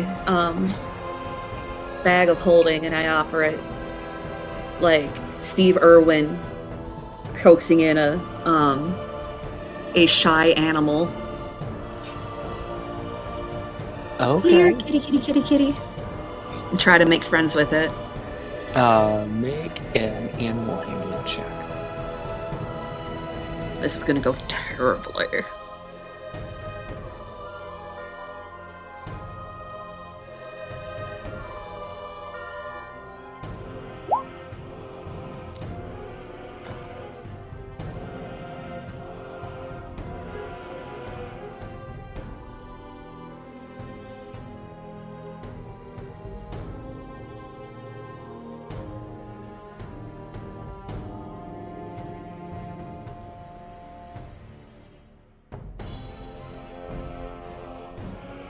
Ooh, okay. As you pull out the meat and offer it up in a very non-threatening, very kindly manner, the displacer beast will go from being, let's say, like in an attack-ish, an aggressive-looking stance, to now it'll kind of sit, and it will kind of inch close with its paw and just take the food very slowly, keeping an eye on everything, and then just start. It smells it, pokes at it with its claw, and then it just starts to eat it. And then as soon as it recognizes its meat and it tastes good, it just devours all of it very quickly. Okay. And since I have 2 attacks per action, I'm gonna give it another piece of meat. Okay.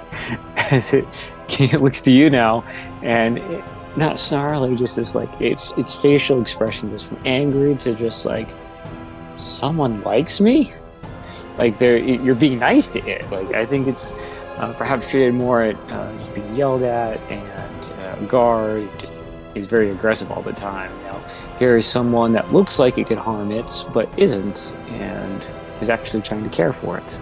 And so now it's got this conflicted like, I don't know what to do right now, because everything I know seems to be wrong, as it enjoys the second helping of dried meat. Alright, well, unless head pats is a bonus action, I think I'm done. You can head pats it, yes. Okay. That would be good. That was my turn. Okay.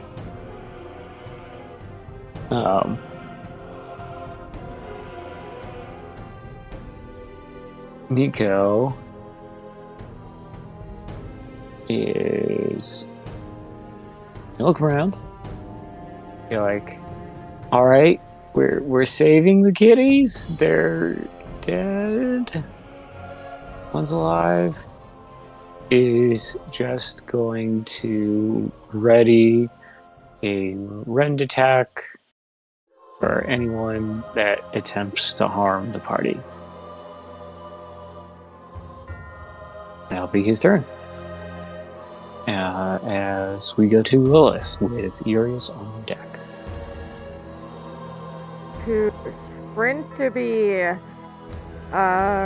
in between Nico and the red caps, and she dispels her spirit guardian, gets on her knees, puts her hands on both of the red caps, and say, "Never too late to save a life." And as she said that, she like uses divine intervention to ask her god to stabilize them into being unconscious.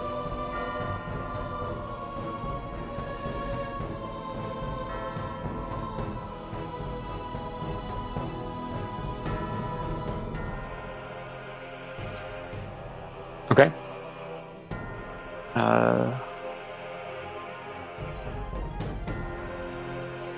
So you're still keeping it up? Did I hear that correctly? Guardians have been dispelled. Okay. Where did your token go? I moved it. Underneath Nico. I moved it underneath Nico. Okay, because I see the red circle, and I'm like, hey, wait a minute. That's what I can do. I'm just going to make Nico so I can get into here.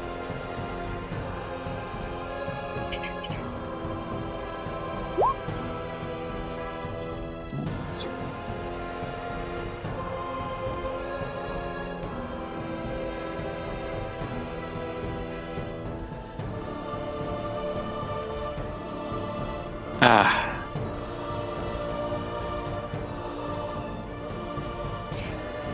Well, as you try and cast Divine Intervention, you reach for the magic. I believe this is your first time, too.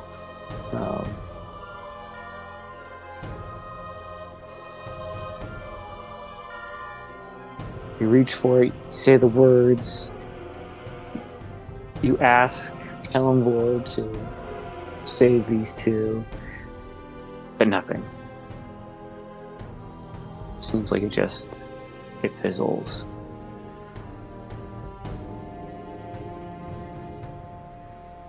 Were you going to do anything else, Lilith?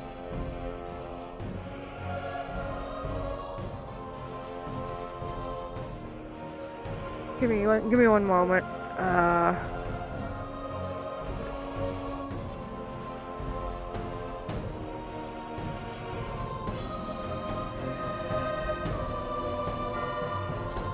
I know I have Revivify, I just need to find it.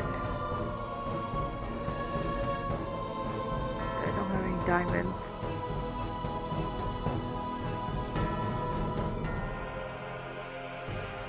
I have a diamond if you need it. Yes, please. I throw it at you from across the room. Okay. And Lilith, you are able to catch that. Okay. I can Unless I'm only mistaken, use Divine that Intervention's spell an for action. one of them. Hold on. I'm just looking. I thought it was an action. It is. So you can prep Revivify. Let me check this spell. I know there's a time limit to it.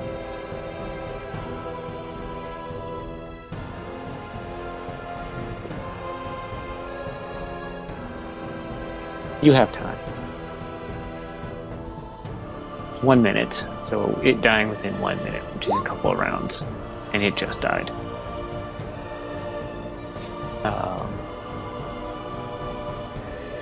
So with that, diamond in hand, now looking through your book, finding Revivify, setting it up for the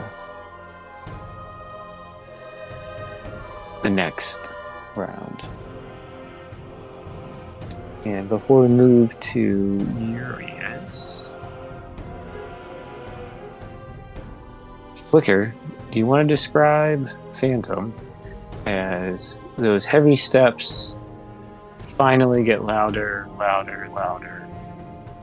and he shows up here to the south?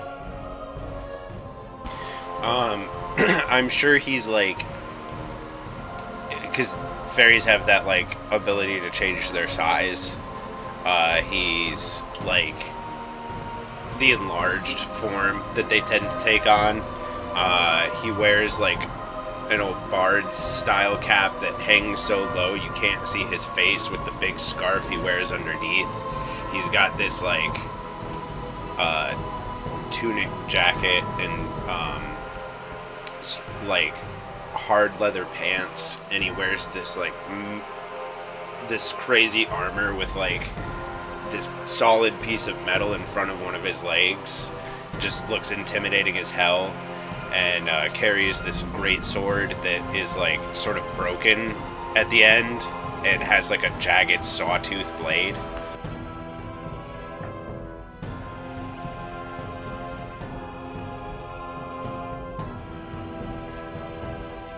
as he appears with a couple of new faces. And for the sake of brevity, they're all going to go on his turn. So I'm not going to have a bunch of their sub-initiatives. They're just going to go off of his. So I'll get him going. As he enters, you see him as described. 2 generic-looking guards show, and then one looks more veteran. The other, seemingly opposite, lacking in armor, but seems to be holding a staff of some sort.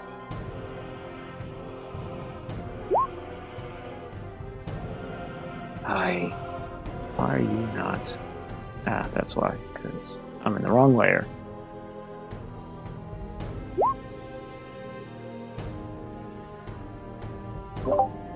So Phantom Darkness is what the GM layer is called. Got it. It's like one of those, like, I'm cooking. So I'm in the wrong layer. That's why I'm not. So let me pull their sheets real quick, and then we'll get this going.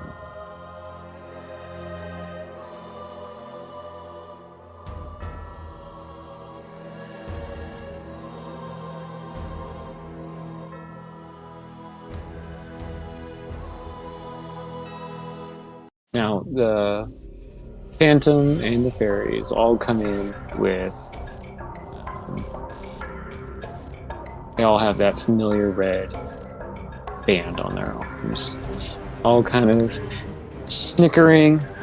They're all unseelie, as you can tell by either their clothing choice, colors, or their wings are more moth-like and muted, and they aren't bright and butterfly. You see Puck, and not exactly displayed, but where Flash, the dog that Flicker mentioned previously here,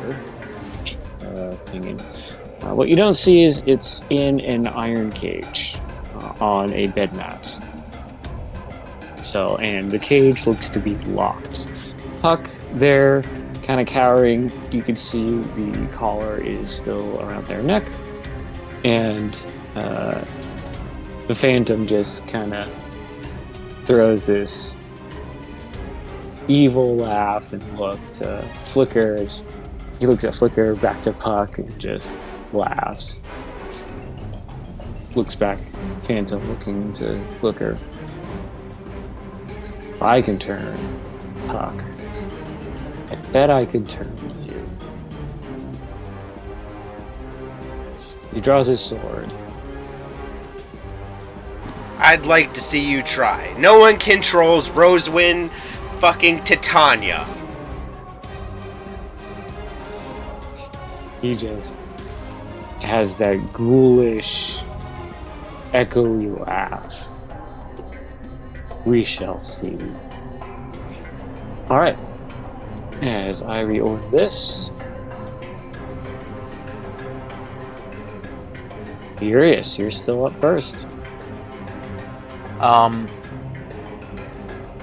Thinking I vaguely remember what I heard of the plan while my other self was in control, I look at the collar around Puck's neck, point at it, and speak, blah blah blah. I do this. Okay. And I speak the word undone. Staring straight at the collar.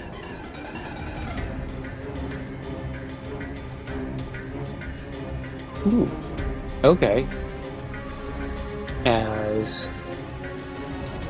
and I'm casting it at 5th level.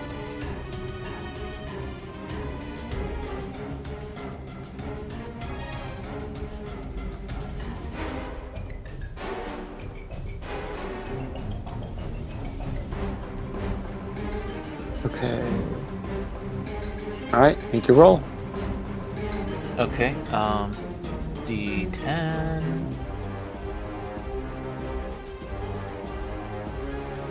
No, wait. It's. I rolled the wrong die. I have to get 10 plus. There we go. Well, no, I think you did it right the first time. The DC equals 10 plus the spell's level. Oh, you roll it. Okay, yeah, no, you roll d20. Okay. As you cast your spell, aim at Puck, you feel the magic take hold, and then just slip away. As you see the runes around the collar that are inscribed glow with this red coloring all the way around it. You feel like you're on the right track. You felt like that would have worked, but it didn't. Perhaps a little bit more juice next time. As I don't have enough more juice. you see Pug has this like hopeful, pleading look, because can feel the magic fighting, and then slip away, and then Phantom just laughs even more. Nice try there. And then I will stalk towards him. I think I have 30.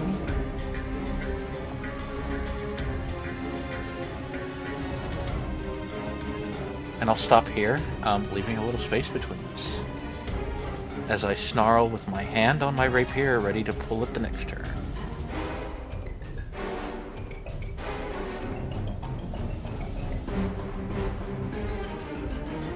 Okay.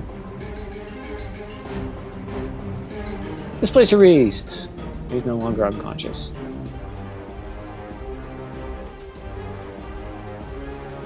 Incapacitated. Excuse me. Thank you. Is gonna just see Gello sitting there. And I assume, so how are you just standing there, Gello? Yeah, and like in a trying to calm it down type of situation, but it was just attacked a few times, so it would make sense for it to start swinging. Yeah. It's going. Sheets with Gello, because it's. It has disadvantage. Okay. Coming up. It will take one bite. 8. Ooh, crit. Do you do anything in response? Crit fail, sorry. I make it my best friend, and it is now my companion for the rest of the campaign.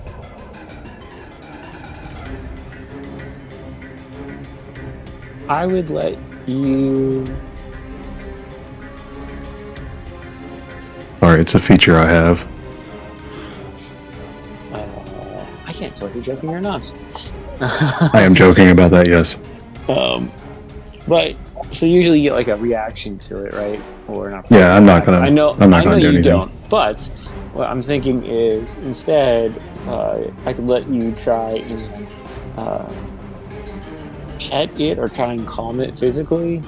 Just reassure it. I don't know, as a response with a animal handling check, if that's what you'd like to do. As you contemplate that, I will have its tentacles come in as well. 1. Ooh, wow, this is going very poorly for me. Another crit fail, and then a 12. Yeah, the 12 misses. As it just like looks to you, it's confused, and it's just in this confused, like, I'm angry, but you're not, like, it's just confused. Go with that. Yeah, it's like I guess, yeah, like for those crit fails, it's like It's trying to like lash at Gello, but Gello just has it in like one of those like comforting hugs. Is like, it's all right, let it out. Yep, I'm good with that. Yes, I like that. As that will be. Well, let's see. That was the north one. The south one is not to be alarmed. It's gonna like scooch closer, but it's in like a non-threatening. It's gonna kind of like playfully fall towards Mary. As it like, I want more food. Look. And he's going to try and convincingly, I'll make as an action, try and persuade Mary to give it more food. Oh, I'm still on disadvantage. Hang on, let me go back to normal.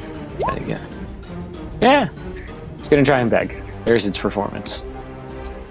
The DC was 2, so I think you're good. Okay. It just goes to Mary, like, I want food. You give food.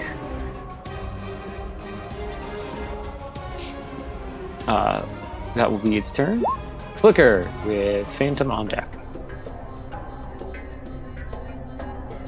I'm gonna offer them the same offer I made just a second ago, and then I'm gonna show them I'm on business. I'm gonna say, this is the last chance to stand down, but here's what you get if you don't, and then I'll let go of Synaptic Static, and I'm gonna hit like the entire crew at the front of everything here. Okay. Throw it up in chat. And let's roll.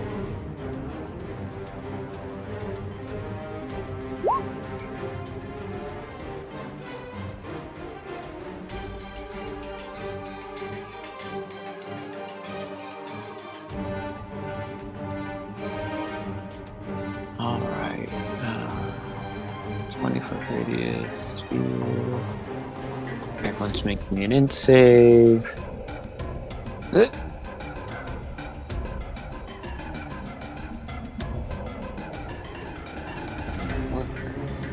Pretty sure their int is more. So it's everybody in this radius. Got it. So them 5. Alright.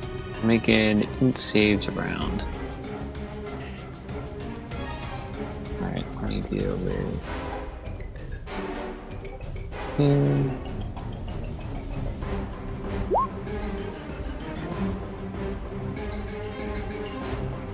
Okay, so DC's 18.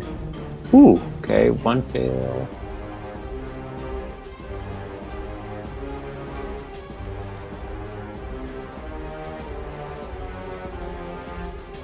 Two, 3 fail.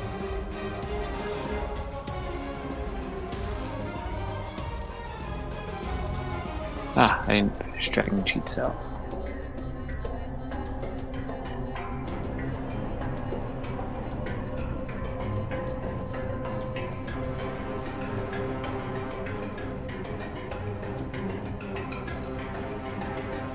One more.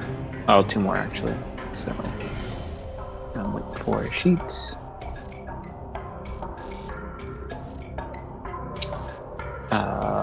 Okay, 1 made it. And what happens if I fail? I just take. Is it just damage or is there an effect? It's damage, and you have Muddled Thoughts. And Muddled Thoughts is kind of huge because it's for 1 minute.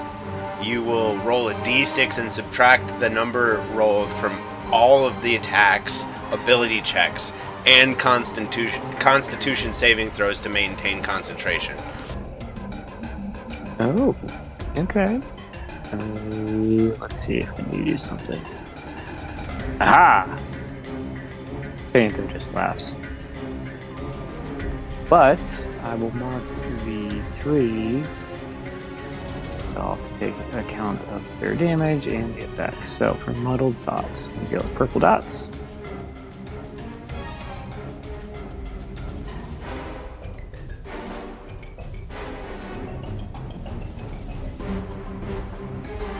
Alright, so And with that, I'm just gonna shout, "Let's stop the death! Let's stop the fear!"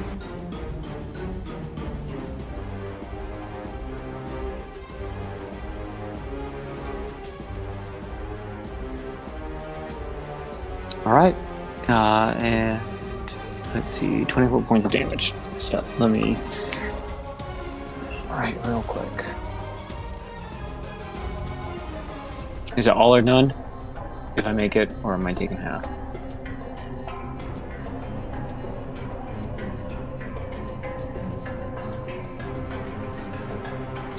Okay.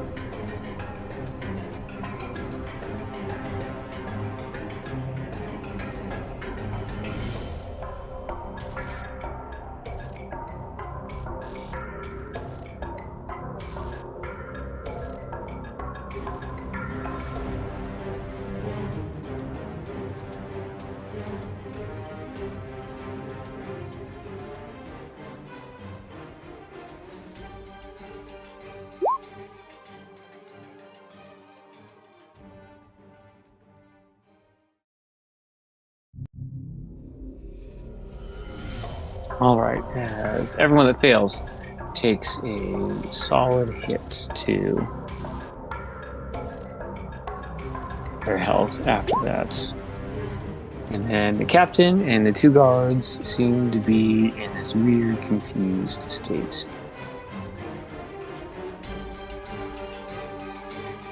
Alright, them up and running. Let's do this. Is that your turn, Flicker? Yup. As Phantom just laughs.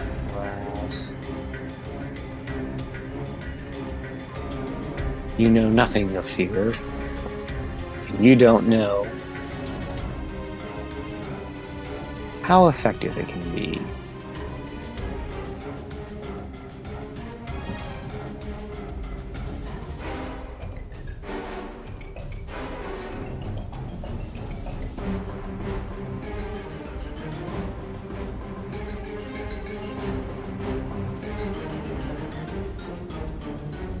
Just checking something real quick.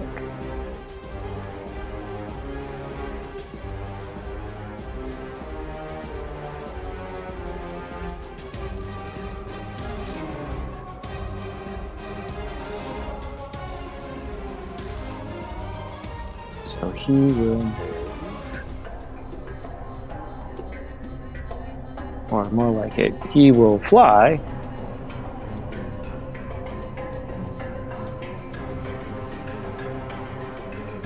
Up and over enough.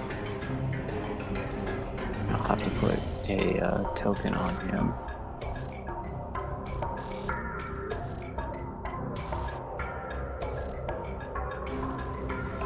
So he is going to go over here.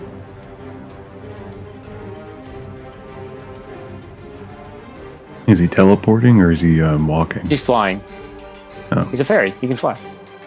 Oh, fair. Is he wearing medium or heavy armor? Medium. Then he can't fly. Then he can't fly.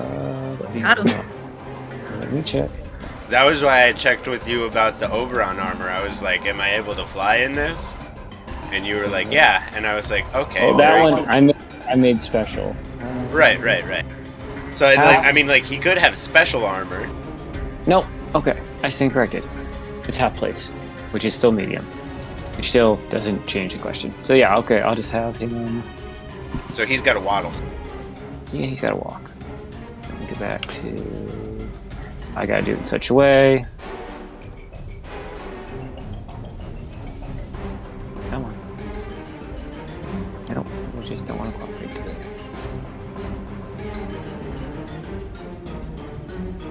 He's trying to fly, but he forgot he can't, so his wings are just going a million miles an hour while he walks. Oh, like hummingbird.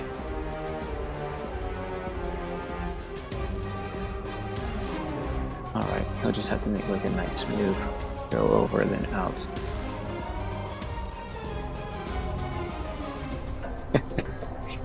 Ah, if only you knew.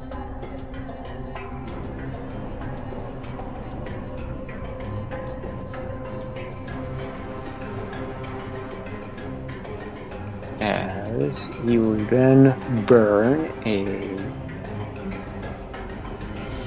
Let me double check. Ah, Flicker, you're within 30. So he will then burn this on Flicker.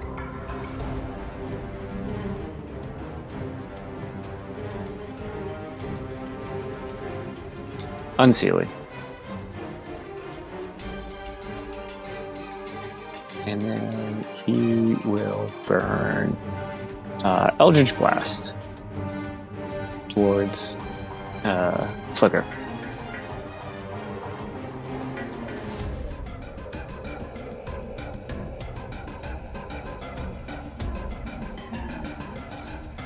I don't think a 16 hits. Correct, Flicker?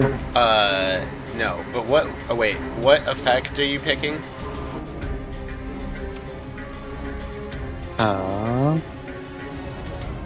Where are we?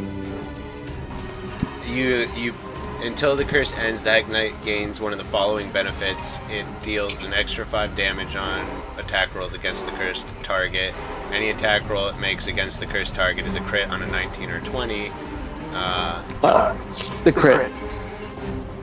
Oh, it's all of them. It's not like a normal curse. Okay, I see. I stand corrected. Yeah, Hexblade, it's you get That's everything. crazy. Yeah, that's what Elden is. It's the best. I love All right. it. That's his turn. Gello, followed by Ariana. Alright, yeah, I'm just going to, once again, spend my action, like, holding this beast back from trying to hit me and just, like, shh, hush now, girl. It's alright. Gello's here. Make a animal handling check at advantage because of what you did previously.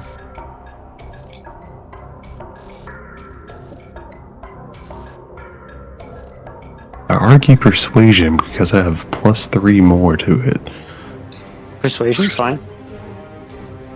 And because I'm not mistaken, Displacer beasts are intelligent creatures, not animals. I think they're magical beasts. I know they're like considered monstrosities or fae, something like that. Let's see, monstrosity, but int of 6, wisdom of 13. Huh? So They are. I think They're they. gotchas. I think it's like 4 or lower. Is I think they just beat it.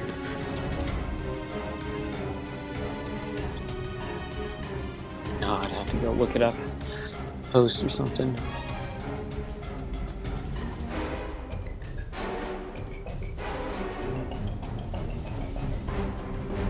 Well, that is a.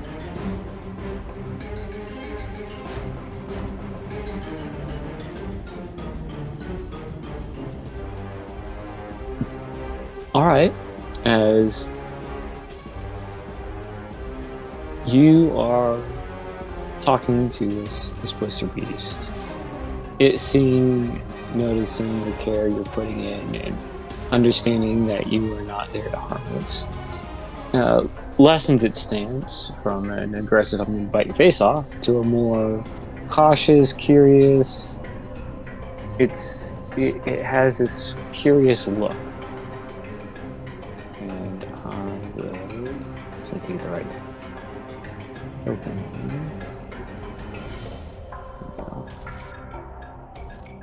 So just gonna, yeah. It seems to have understood you, Gello. Alright. Nothing's gonna hurt you anymore. Not while I'm around.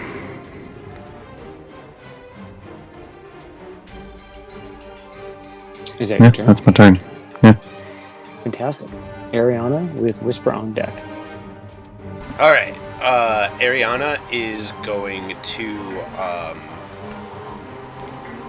drop a Dispel Magic at 6th level on Puck's thingity.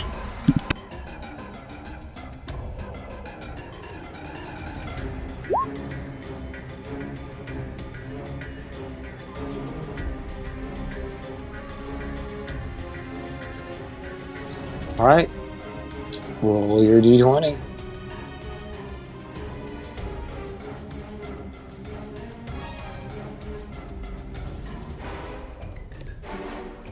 Is the spell 6th level or lower? That's on the collar. It is 6. Yes. Then it automatically ends Ooh. because she casted it at 6th level. Okay. I see what you're saying. Last time it was 4th or 5th. And that's what I had to roll. And if she feels the magic like release from it, she'll go, "Puck, I know that it's not your choice. You can help us." As she casts it, she feels the magic take hold and break the chain, choking Puck. You see the collar the runes will glow red, bright, and then just blackouts. As the collar then will fall as it crumbles into dust on the floor. And Puck just doing an instinctive, checking their neck, like it's really gone, and just yelling, "I'm free!" At a very excited. She'll go, "Do you have the key?" Point at the cage that flashes in. She points to Phantom. She'll They nod. point.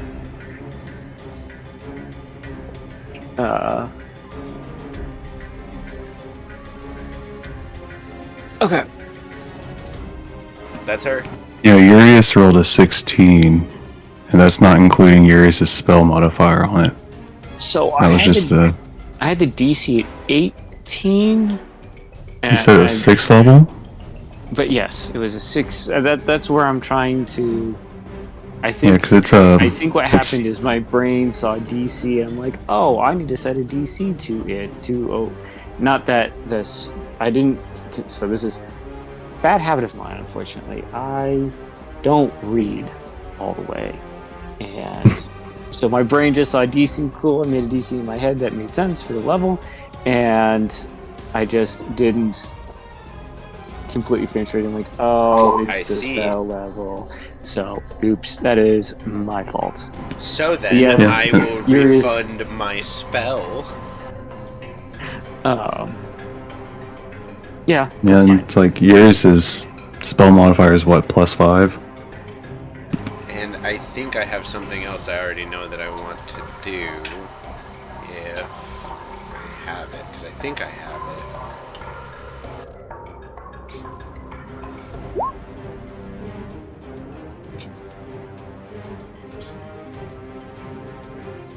So we'll just hit the little rewind.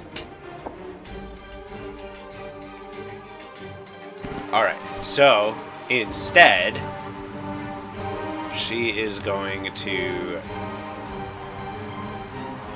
come over here and try and stand between Phantom and Flicker, and she's going to touch Flicker and cast Remove Curse.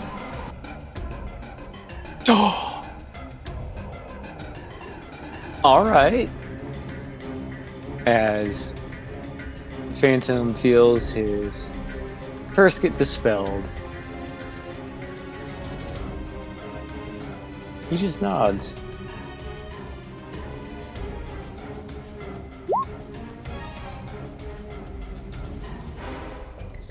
You see, he in response, he thought he had his hand out and then changes it.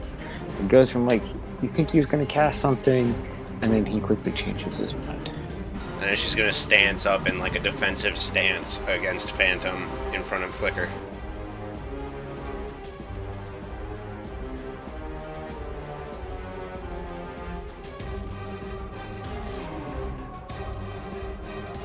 Okay.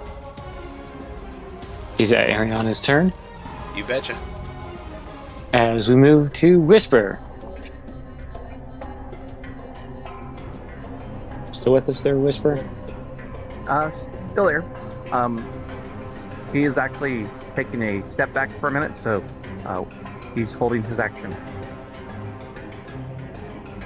Okay, getting the fill of the room, as it were.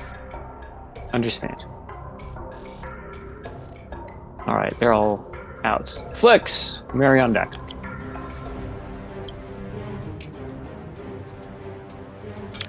Alrighty, I have a question. Just because I'm not used to using this spell.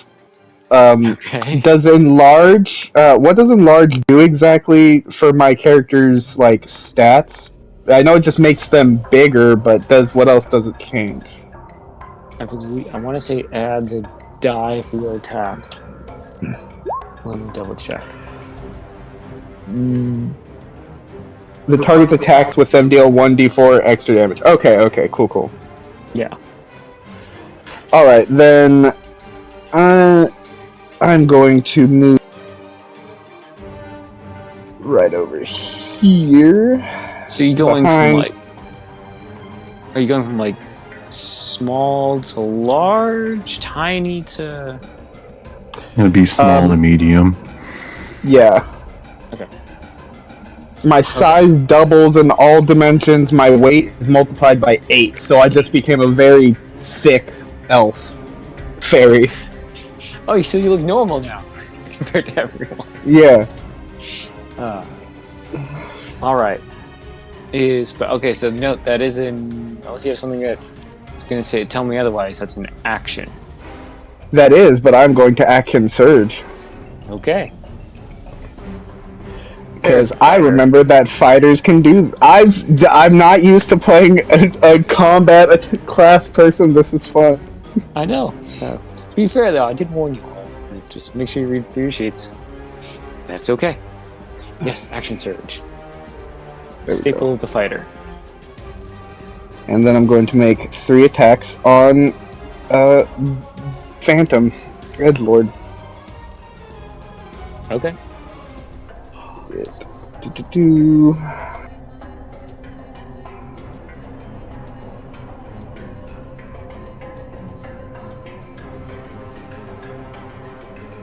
the first attack.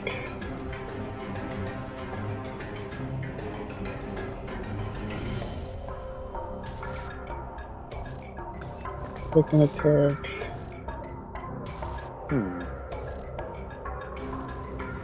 Roll 20 was being finicky because I see nothing. But if I go to there we go. Beyond. I had to click back into the page. Alright, miss. 22 will hit though. Okay, and then one more.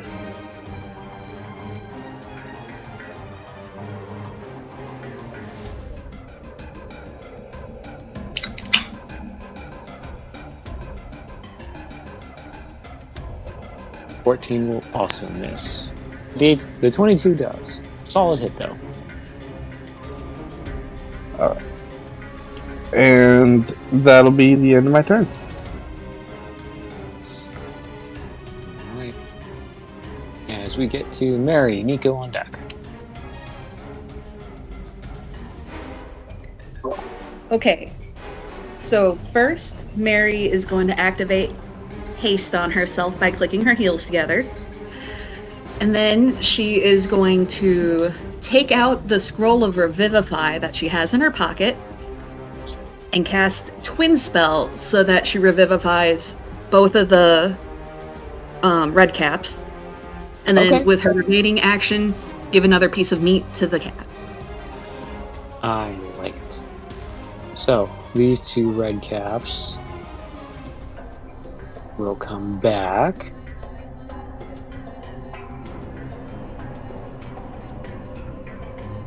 As you hear the breath of life re-enter. Still on the ground, but breathing. Alive. Warm instead of cold. And as you feed that cat, the displacer beast, sees that you move and just says like, wait. It just does is like, it's now looking around for you. Who moved my token? Not me. I did because I have control of it. Because Revivify is a touch spell. Oh, that's valid. You're not in combat, so you're fine there. I know it looks like it, but you're not. Okay. I didn't want to move away from the cat. Well, the cat didn't attack you, so you're good there. Okay. No, I wanted to give it more meat. I know, that's why it's like, wait, we guys getting fed. That's why Okay, I did that little... revive those fuckers and then I go back to the cat. Okay. Alright. If nothing else, Nico then likes to... Flicker, we're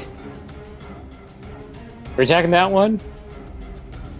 Looks to Flicker for confirmation. I'm sure if you take out the big ones, we'll have an easier time convincing the others to help us, or at least stand down.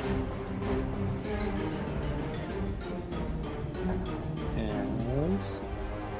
Hit the scary guy, and I'll point at Phantom.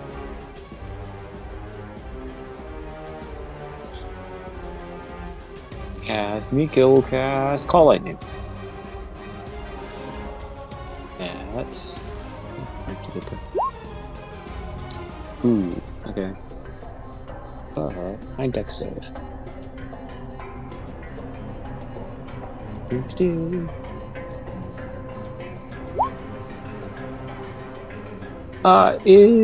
He'll take it.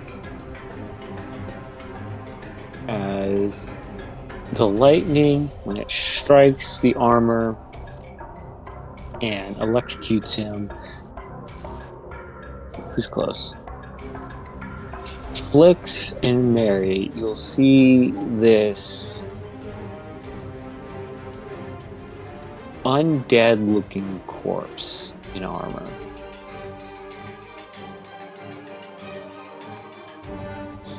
As the lightning strikes and has that energy kind of billows about, kind of playing around with that scarf. You're able to get a brief glimpse as to what Phantom looks like. Alright, that will be Nico's turn. Lilith, Urius on deck.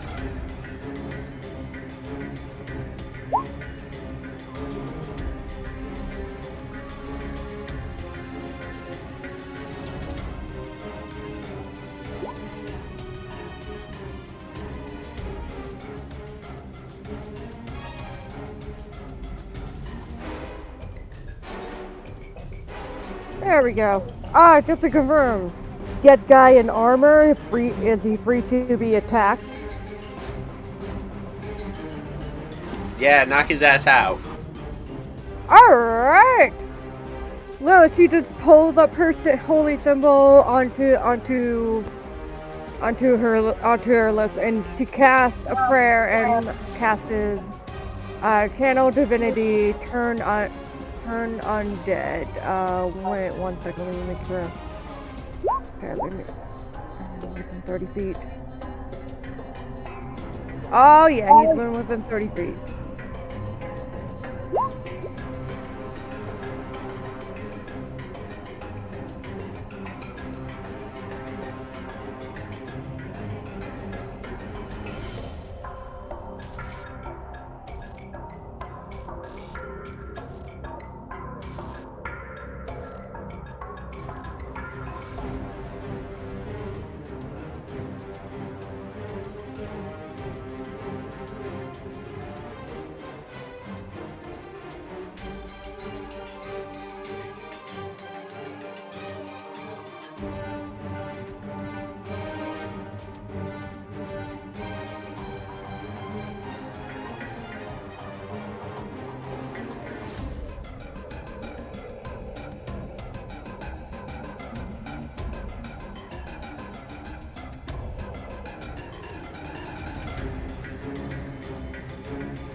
Oh,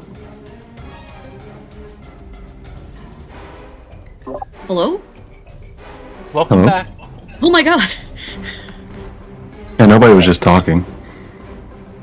We were feared that you may have passed. Yeah, and your token moved around a lot. Oh.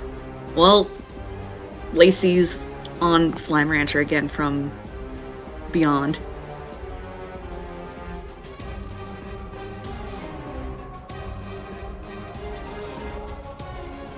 Is Alpha finished?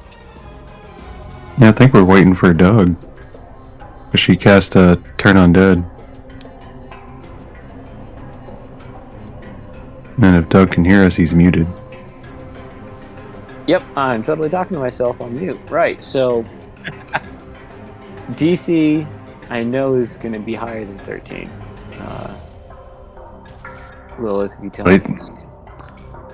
Let me see if I can. 16.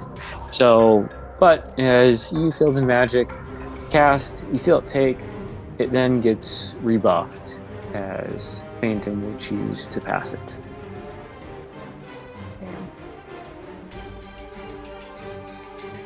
Could you imagine if he was like Challenger rating half and just fucking died? But he will then turn to look at you, Lilith, with this just that. All right, look, like you're like your next look after Flicker. Not too fond of that ability. All right, what else you got, Lilith? Like I can use the spell now. If it is a bonus action. It was action. If you have a bonus action spell, yes.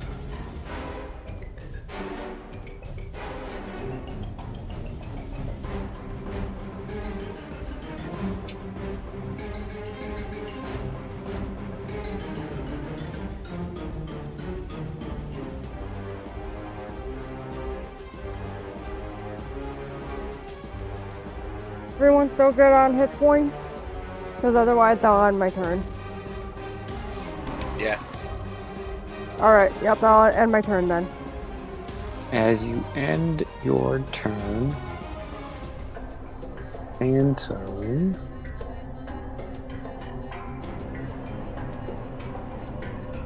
is gonna move. Yes, I know there's an opportunity attack. Go ahead and make it flicks.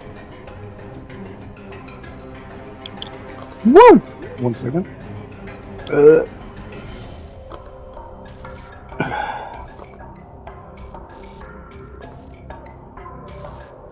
Pew.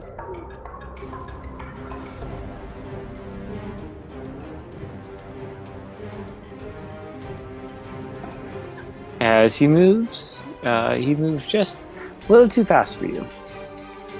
As when you swing, there's nothing but air. Furious with me on deck. I quickly stride up behind him. No, I don't. I measure out 20 feet. Then I quickly stride up behind him. And I don't really like this guy. I'm gonna hope this works.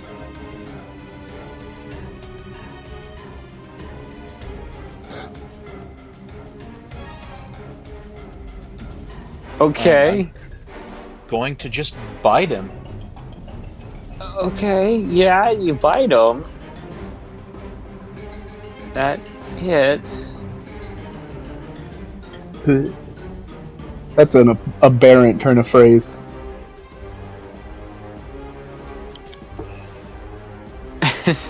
Okay, yeah, he takes 5 points of piercing, and you get like this very horrific taste in my mouth.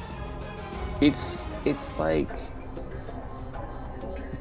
very dry, dusty. PlayStation Stars is Sunday. Dusty chunks of meat. You didn't age well. It's like someone tried to age meat and it went way sideways. I will begin to sputter and spit the dead man out of me. I mean, you did some damage at what cost? We'll see. I can't believe you ate that. Okay, so you can still. I didn't see his points up face. until July 23rd of this year. Hey, hot mic. Yeah, Daniel, we're getting feedback from you. All right. Is that your turn, Urias? That will. I will actually encourage Gello this time. And tell him to swim through his veins like death in the sea. Okay. As you inspire Gello, and that's the end of your turn? Yes. Fantastic. Okay. Clarification. Is Ariana flying or on the ground? She's on the ground. She's in armor. Perfect. Phantom moves straight through her.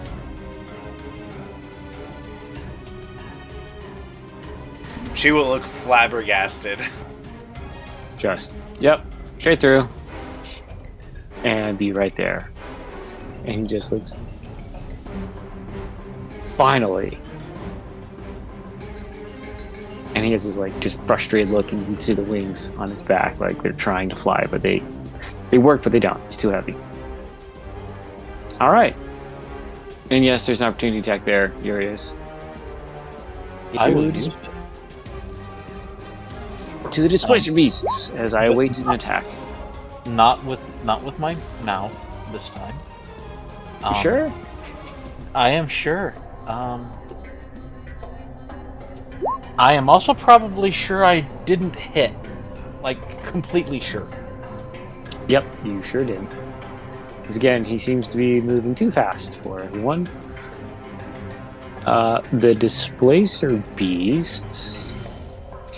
Mary, is there something with the yellow circle I need to worry about? That's my paladin aura. It's not going to affect enemies. Fantastic. Oh, I was just gonna say, don't eat any snow from within it.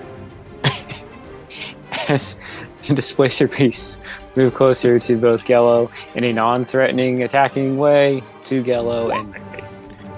In this, like, well, this one's like, food. And this one is, the northern one is just more like curious.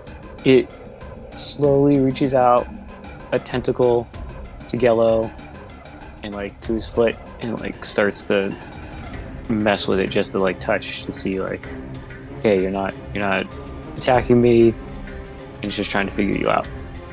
And that will be their turn. Flicker, be on deck.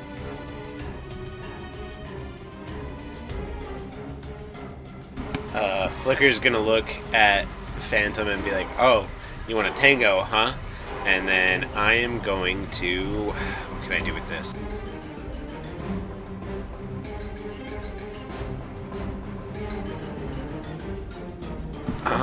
Meta magic, twin spell, and I am going to cast magic missile at 6th level, twinned. So that's 12 missiles. Do I understand that correctly?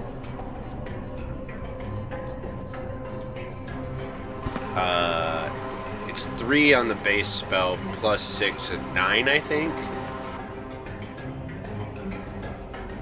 And then times 2 would be 18.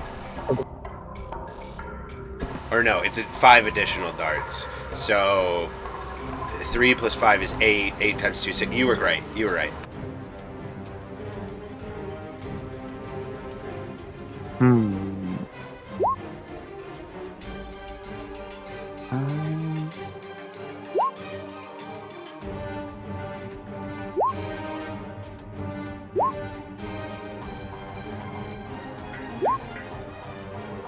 I'm just thinking.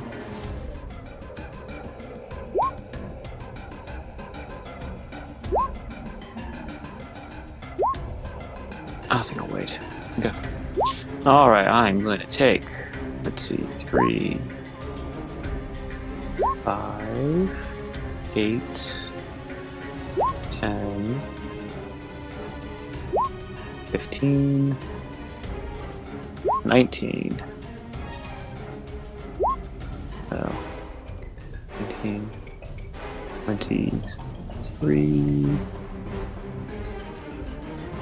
28, 32, 35, 40,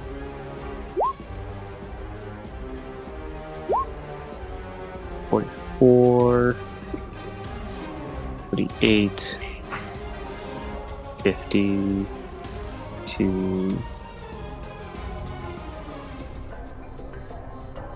56 points of damage. She'll Did just you go, get that correct?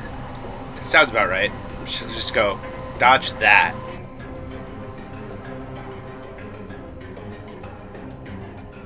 He just laughs. Dodge. No.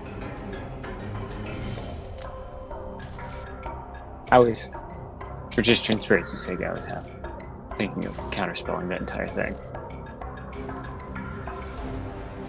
But I want to wait. As he just takes it all.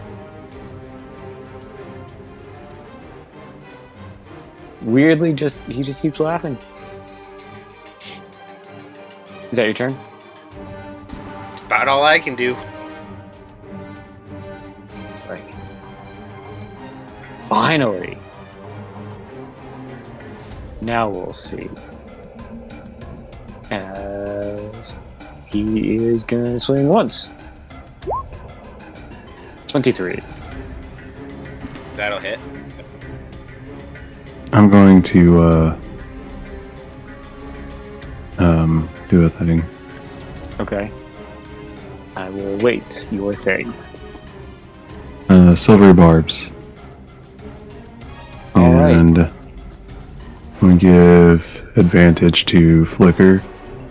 And also I have to roll a hit die. What are my hit dice? Hold on.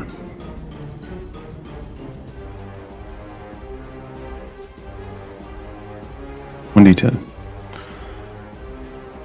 Alright, let me double check this.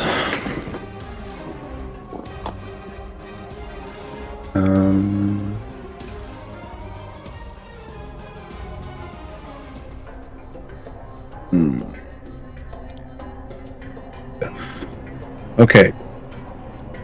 So, if I roll an even number, I gain temporary hit points equal to the number I rolled. If I roll an odd number, one random creature within 30 feet of me, not including me, takes force damage equal to the number rolled. Okay. Let's see, where are you? You're up there. Fuck. So you roll odd, so that's the force damage. Yes, to a random creature. Alright, within 30 feet, you said. So, Correct. let's do this. And who's in range? It's There's a lot of people. Redcap, Lilith, Nico, Whisper, Ariana, Bad Guy, Displacer Rosewind, Displacer Beast. Beast. So 1, 2, 3, 4, 5, 6, 7, 8. Counting 8 options, yes? Yep. Alright, so we'll do this. Roll a... So D9 is not a thing. A D10. Roll a D8. Well, hold on. This is my thoughts, and we can do it either way. So 9 and 10, your choice. And then numerically starting count clockwise, 1 being the Displacer Beast, moving clockwise. Okay. So, does that make sense? Yes. Alright. Do you want to do that, or do you want to do the D8? Oh, I'll do D10. Okay, so 9, 10, your choice. 1 being Displacer Beast, moving clockwise. Alright, so would 2 be Rosewind or a Bad Guy? I'll leave it up to your choice. I'll give you more. We'll say. Optimize your chances here. We'll see what happens. Bad guy. Hey! All right, taking 9 points. Yes. Yes. Sweet. As the scar on my chest flares as I cast the spell, which apparently this is the thing for aberrant dragon marks that I read about today as I was looking over my sheet. Okay. See, helpful to reread, even for us veterans. Helpful to reread what we got. But he has to reroll. All right, reroll attack 1.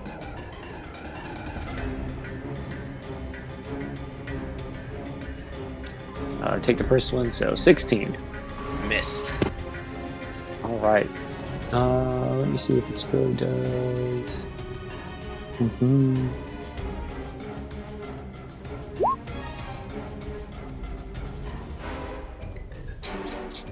So, it's here. Let's see, D4 plus, because I didn't pull for it yet. I have 3 charges. It will use its dice to reroll that first attack. 20. Anyone else gonna silver rebarb to this? I will. Okay. Oh, this is still the first attack. And I will give. Yes. Let me. slap up. Old 20's doing it again. Mary will silvery barbs it. I think she Okay. has it. Hold on, let me double check. I get a third 20. No, it fucking wasn't, because I made it miss. Do you have silver barbs? Let's see. Yeah, So Mary she will does. cast silvery barbs. All right. Here we are again. Oh no. Oh shit. Well, fuck. Anyone else have silver barbs while we're at it?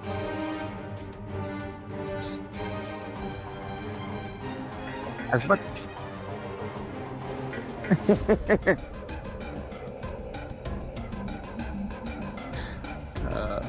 So the 20 it is. Is it the lower roll? Hold on. Yep, according to the spell.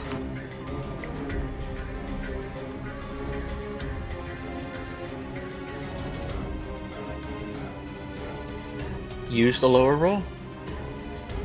All right. 20 it is. I will give advantage to yellow. All right. So 10 points of slashing, 13 points of necrotic, 23 points of damage total, and where is that one coming from? You now have disadvantage on attack and saving throws until the end of my next turn, as it comes again for a second melee to flicker. Oh shit! That one will crit. Anyone? Well, everybody used up their frickin' reactions.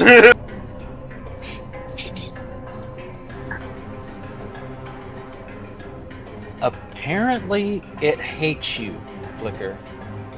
Well, I mean, that tracks for this character. 11 points of slashing. 31.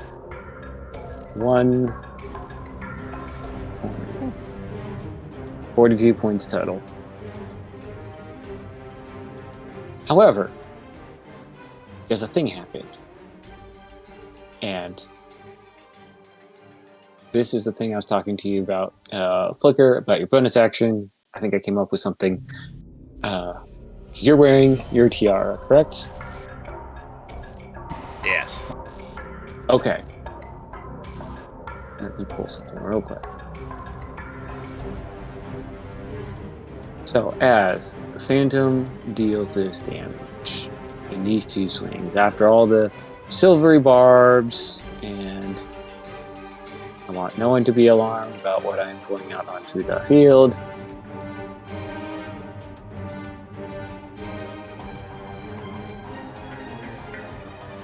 You may have never, this has never happened to you. You've never been in this circumstance at all. You've never been attacked in the throne room. And while you are wearing your tiara,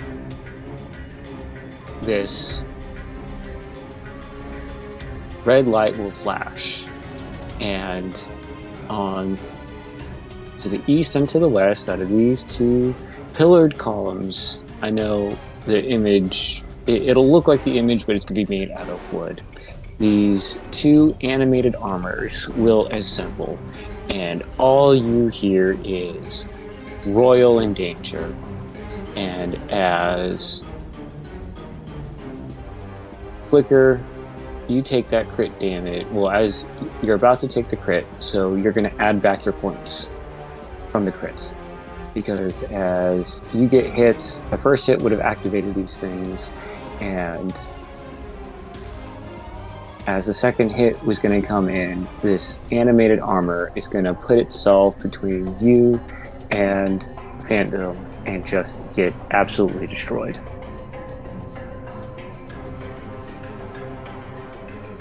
A second one is going to come up and now be right behind you and almost make it to you as it appears. Flicker's initial thoughts and reaction as I like watch the thing shatter in front of me and I go, that looks like it would have hurt.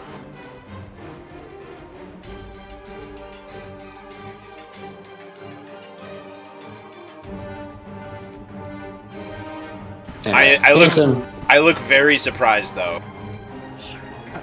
As Phantom does too, as he never knew these were a thing or existed. And so that's his turn. 2 attacks. I need to then... Okay, muddled thoughts I got down below. And, okay, so combat is running long. What does the party want to do? It's 11 o'clock. I don't know how long this is going to go. I mean, we've got like a whole nother combat coming up after this. I think it's fair to cut in the middle of combat. We could finish this turn? How about this? We can finish the round, right? So to get to the top, so yours would be up first. That's pretty good with that? Yeah. Well,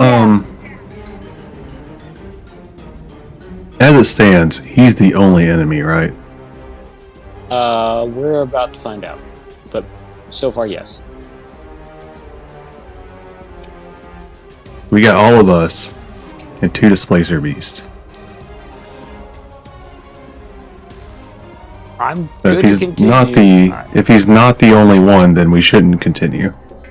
If you got more that are going to be coming in, we should not continue outside of finishing this round. If he's the only one for this combat, then we can finish it out. I would say, so no one knew was coming in that I had planned. The reason why I say he might be the only one, it depends on what the mage is going to do, because it wasn't affected by the muddled thoughts. But everyone who's a combatant, or could be a combatant, is on the field right now. So, knowing that, what does the party want to do? Press or pause after we cycle through to a clean round? I'm good after getting to the top of the round. Yeah, because I've got an appointment. I've got an Get appointment. ready for that And soon.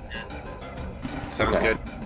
So we will set up for continuing the fight in the middle of combat.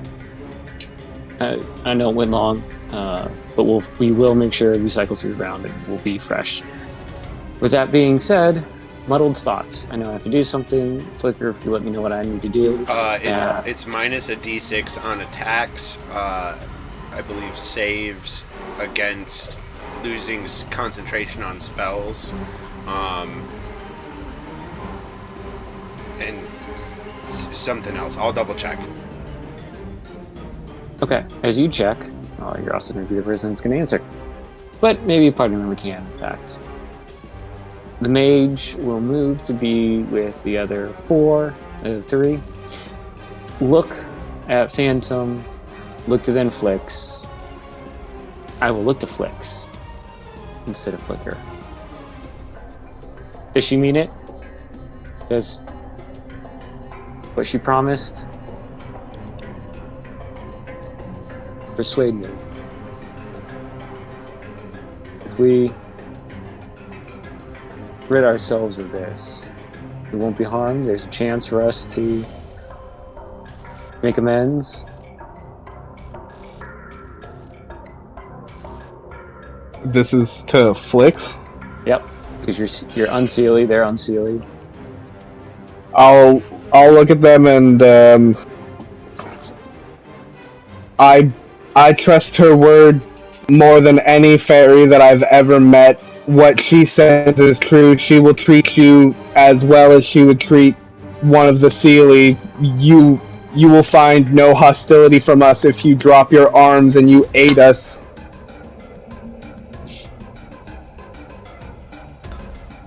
Okay, make a persuasion check at advantage. Because you are one of them in terms of being unseelie.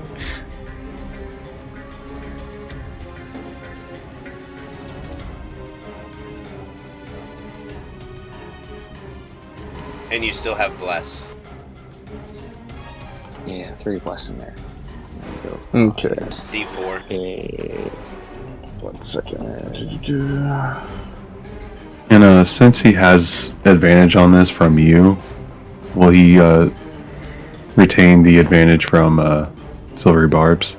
Yes. Alright. Good question. Okay, so add the what's the bless? It's 1d4. Yep. Correct.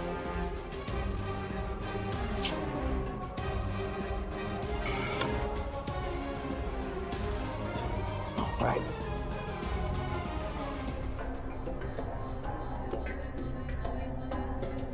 Alright. The unaffected fairy, the more magical looking one, and because the other 3 are more have visible armor and arms. Looks to Flix. Okay. And we'll drop her staff and take off an armband. And then look to the others. The others, though, are muddled. So let's see. Rolls ability checks. For kicks and giggles. And I'm going to be quick about it. I'm just going to run one for all of them. They all fumble taking off their armbands and we all shoot them. They see, and they're those 3 are struggle busting right now. Puck, though, is free and is trying to pick a lock. I think I did.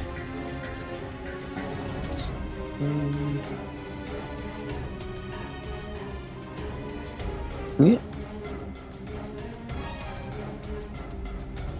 Oh, alright. Well, actually worse. Got something stuck in the lock. Alright, so he is trying to release Flash. Having a hard time over there.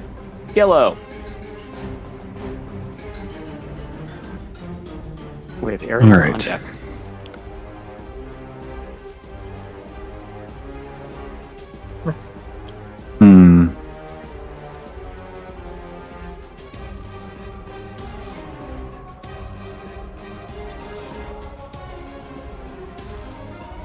Would it be an action, or could I use it as a bonus action to command the Displacer Beast to attack Phantom?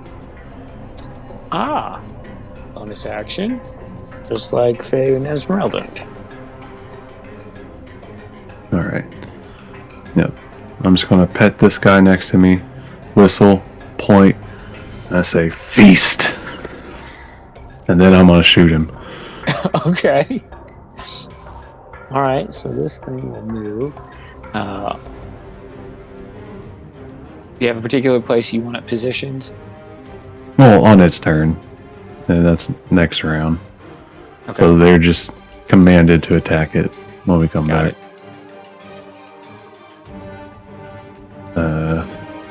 I'm gonna shoot him. And I have advantage on my first attack roll. Oh, baby, that's a crit. Oh no. Oh no. Okay. And I divine smite it. No, I'm just kidding. I can't do that. Not yet, maybe. We'll see. Kello is not a pious person. It's a killer paladin. All right. You tell me how your I don't think you have the kind of god he would be the paladin of. So that is 36 points of damage. That is a solid chunk of damage. On the first hit. You actually might kill it if if this keeps going. Let me see. First, what does sap do? I don't remember. Yeah, he's gonna be sapped, and he has disadvantage on his next attack roll. All right, second hit on an advantage. You know what? For shits and giggles, I'm going to use my boon for my dragon mark. As you see, as the glow is starting to fade from using the spell, it flares back up, glowing brighter, and then you see the scar extends up his neck, and then touches his eye, and his eye glows red as he takes aim, and I get a plus 20 to this attack. What? Because of my boon of peerless aim. So that's a 48. I don't know. I just did it because why not? I'm never going to use it for anything else. See, now you feel like Faye. Just a little bit in terms of the shooting. Let me... That's a lot.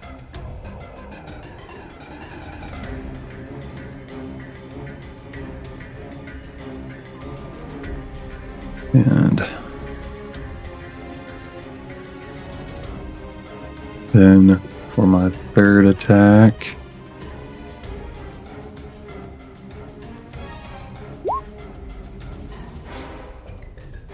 Yeah, that's a solid hit. so that's 36. Oh, those are numbers I need to calculate for. I got it. 65. 36, 23, 16. 65. He is still standing and alive, just severely injured. Oh, hold on. So he's sapped with the first hit. For the second hit, I'm going to push him. So he has to make a... No, he doesn't make anything. He's just pushed 10 feet straight away from me. So, probably like right here. Or on the other side of Ariana. However you want to do it. Alright, go ahead. Can you... How far is he... Gotta go back? 10 feet. Straight back? Yep, away from me. Okay. Away from me, probably right there. There you go. Alright. And last one. Yeah, fuck it, he slowed. So minus 10 feet to his movement. Until the...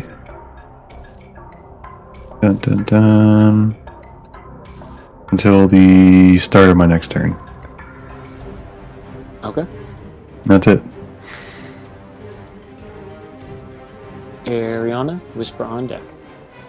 Ariana is going to say, just as an insurance measure, and let go of the blast, and she's going to drop a beacon of hope.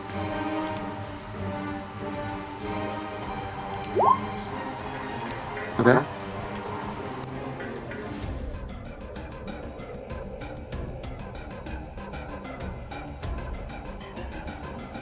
So everybody within 30 feet of her gets advantage on death saving throws and wisdom saving throws.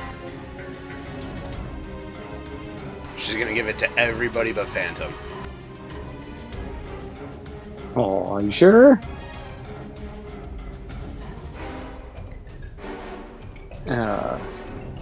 Okay. Is that Ariana's turn? Yep.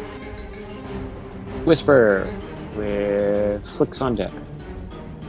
Just to reconfirm, Gallo, you attacked Phantom as well, is that correct? He did. Yeah. Okay. Just making certain. So, wash, rinse, repeat of what I've done previously, except all the magic missiles will be going toward him, as will all the Eldritch Blasts toward Phantom. Okay.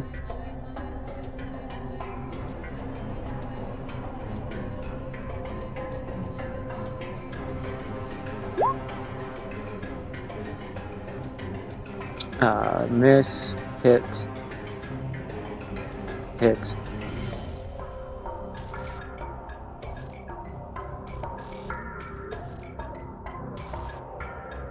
Just 3 blasts.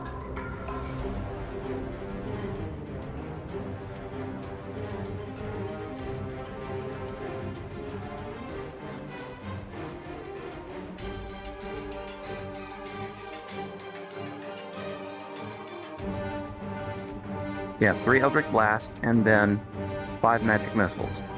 Help me. How are you doing magic missile too? Just help me understand. The Phantom. No. How are you doing both magic missile and eldritch blast? Spend 2 sorcery points to quicken it. Got it. That's what I was looking for. So I'm like, hold on a minute. I didn't hear like the mechanics. I'm like, all right, you're doing your thing. Got it. Good at the first time. I'm like, okay, you're casting another spell. Usually fine. Just how? Well, and that's what? why I said wash, rinse, repeat what I've done previously, which is 2 points of sorcery, to quicken magic missile.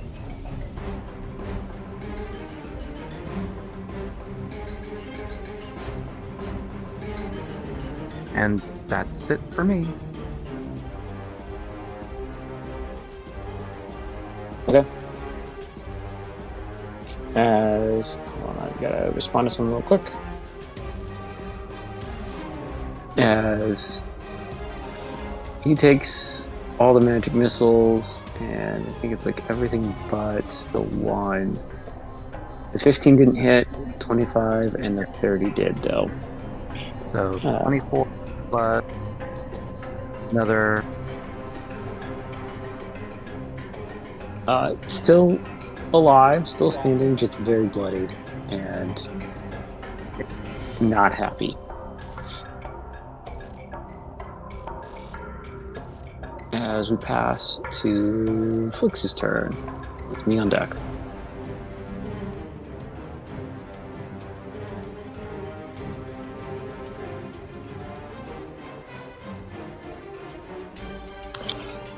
I'm gonna get between where the armor was destroyed between Roswind and Phantom.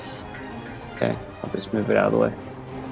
And then I'm going to attack 3 times at advantage.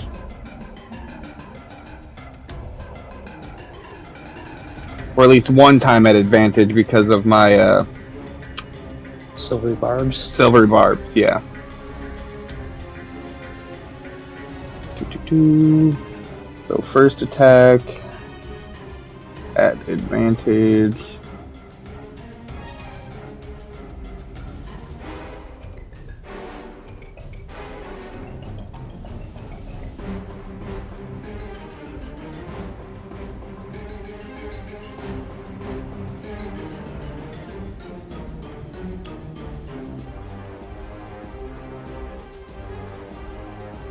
Alright, second and third attack are just regular.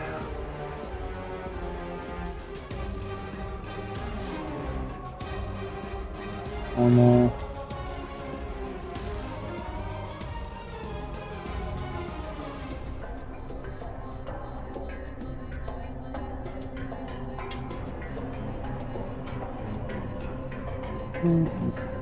One more attack. So the 19 would hit, the 12 would miss. And last one should be coming up. That is also a miss.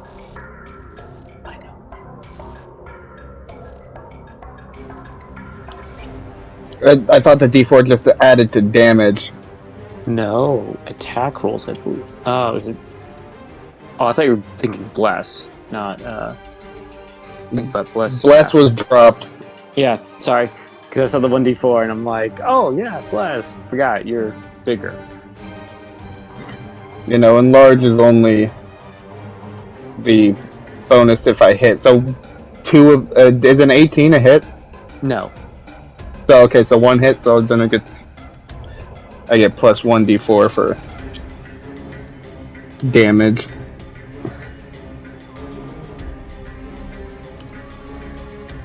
Oh, that's not how to do that.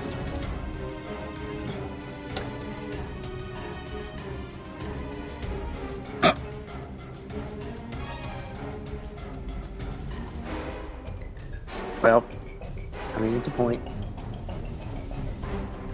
21.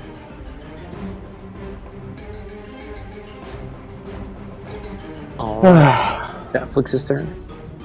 Yep. As all of these winds, he's not exactly bleeding, more just pieces are falling apart. Nico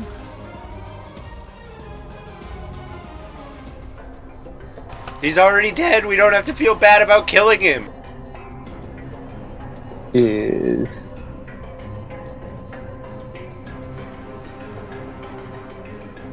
going to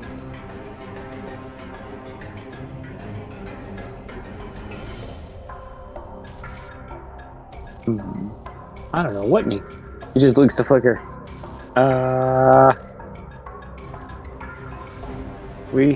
You trying to keep this one alive too?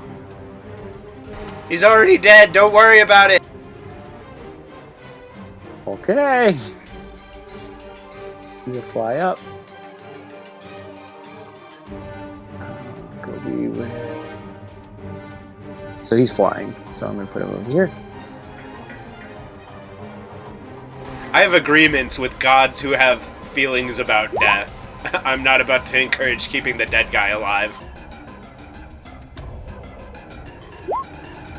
Yeah, well, he's gonna swing, and I guess the dead guy was just a little too quick. All right, so the last one, Lilith, before we wrap up tonight. All right. I just want to confirm. Hey, Doug, can I still make that move that I was talking to you about? Yes, you are engaged, but you can still, as long as you stay within their engagement range, and you swing around, you can do your thing. So okay. I suggest you move here. All right. That's why I put Nico flying, so you can go under. Right here? Yeah. Okay. Draw. It's a line, right? Yeah, it's like 5 foot radius in a straight line. Yeah. You can. All right. Lilith, she just she unseats the sword, firebrand, and pointed straight at Phantom. She just in a casual tone, she says sunbeam.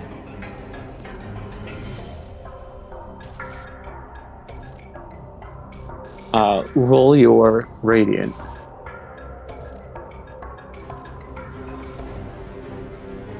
Let's see. Con saving throw. He is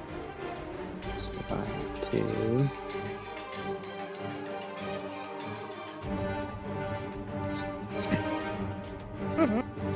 As he dodges it, it still scrapes him. So I'll just take half of that. Oh wait, no. I can't. It's not enough. Never mind. Okay. I could have bent luck, but even if I rolled max, it would have still passed.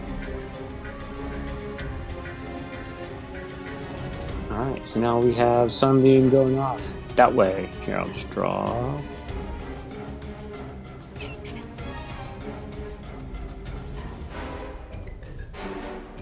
Boom.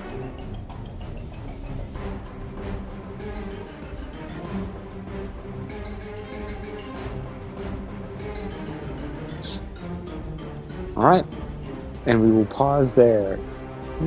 I'd say towards the end of combat on how this is all going. Party seems to have done a fantastic job convincing everyone else to join Flicker, to include 2 Displacer Beasts. Phantom does not care. All he is vengeance upon Flicker, as we see the party starting to circle in, surrounding Phantom. And with that, we will close tonight. Alrighty. Thanks for tuning in, stream. Later. See you next time. Yes,